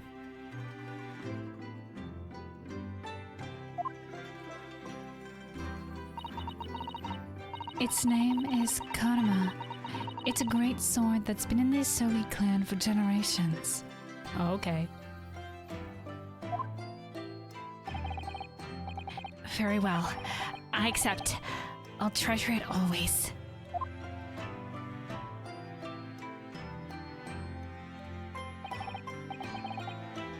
So then, Miss Susato. It seems we'll be working together for some time to come yet. It will be an honor, Mr. Naruhodo. And for the next 40 days, I shan't grant you a single minute of freedom. We shall fill every spare moment with study. Yes, that's exactly what I need. But before we begin, I have an earnest favor to ask of you too. Oh, goodness, what is it?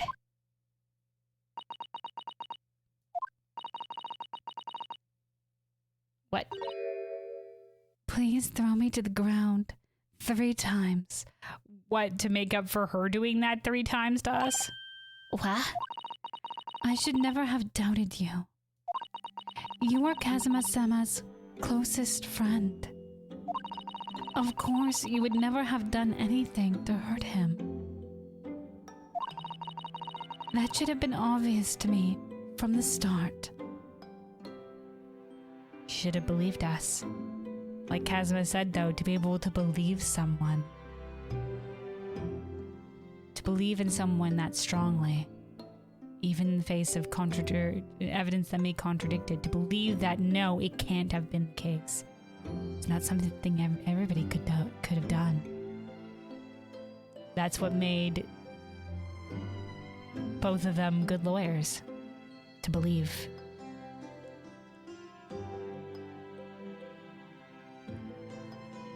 Good defense lawyers. But I allowed suspicion to get the better of me. And no matter how upset I was feeling, It was completely unforgivable behavior. No, you were in shock. You just found out about me stowing away, and the cabin door was locked from the inside. No, I won't let you make excuses for me. Whatever the circumstances, I should never have thrown you, and not just once, but 5 times. The number of times is being upped. That number keeps creeping up, doesn't it?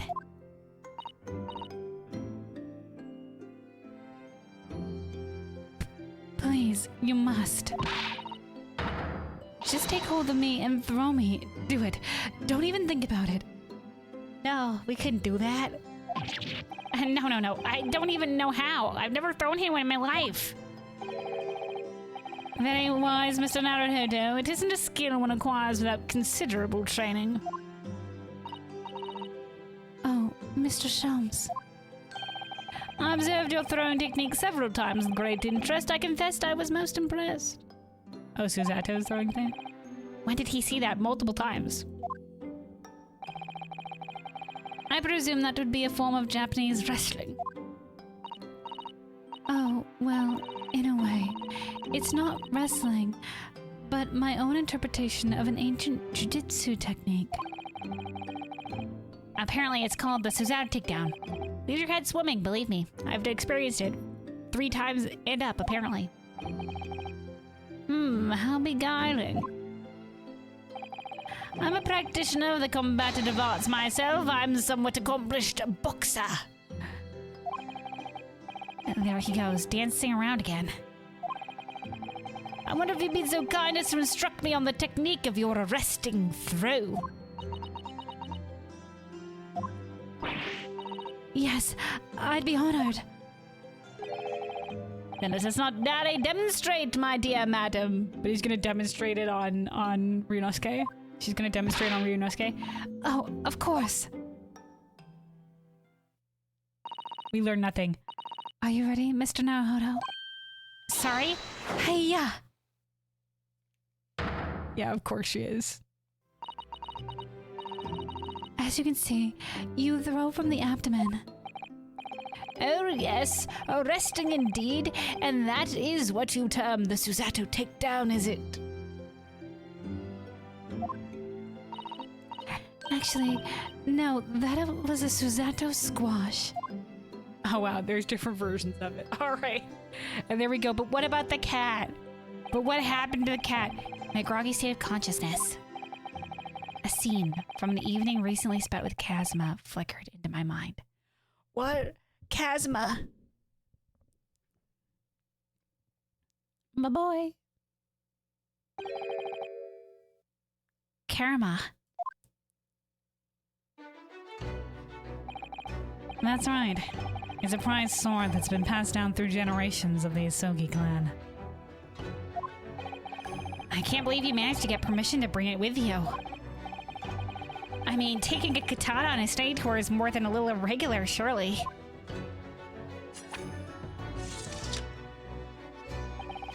A Japanese man's sword is his soul, Ryunosuke. I can't be parted from my katana. Karama guides me. I truly believe that. Guides us now too. The ancestors. Now including Kazuma.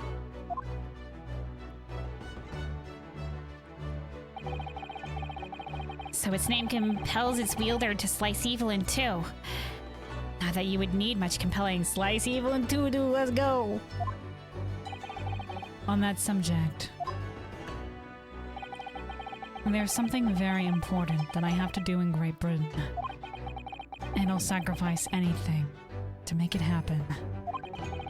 I'd appreciate you seeing it through with me. Of course I will. Whatever it is, I'll see it through to the end with you. To the end? Aibo. I knew you wouldn't let me down.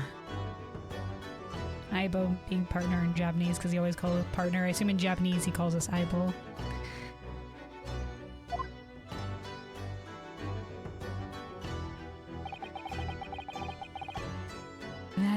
That important thing he had to do. still don't know what that was. Yeah. But I'm going to see the place for myself and work it out. In Great Britain's capital, London.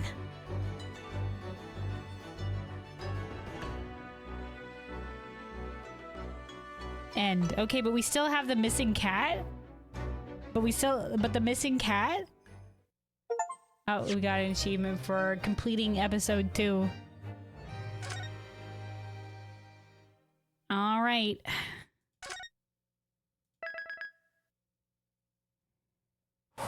Which means next time. Yeah, I think we'll do that. Next time, I think we'll jump into episode 3. I think this time we did the second half of basically, or the second bit of this case. So no budget for cat model. Don't worry. Apparently, maybe at the beginning of the next case they'll tell us what happened to the cat. Because basically what we know of the cat is that it snuck into Kazma's room. Then she snuck it back into her room. It was in the traveling case, but when we got into the room afterwards, the case was open and the cat wasn't there. And we didn't know where the cat was currently. So it's apparently a mystery that will come back into play at some point. I assume it's going to be with her next time or whatever have you. But yeah. Also, Bizmaker, before you said, guess what you have? What?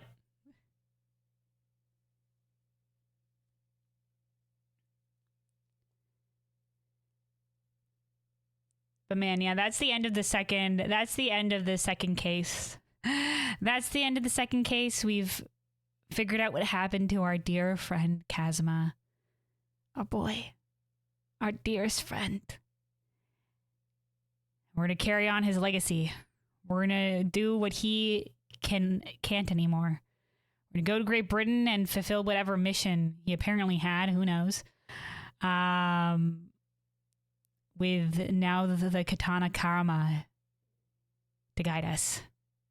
To cut evil in two. Wherever we shall find it. Wherever we shall find it. But yeah, we'll pick up here next time with the beginnings of the third case, which is apparently going to be the adventure of the runaway room. So who knows where that will lead us next time. But we're almost at the 4-hour mark here, so I figure that's a good enough place to stop. We went a little bit long last time, and we're maybe a little bit short this time, but I don't want to start into the next case. I feel like that's a good starting point for next time.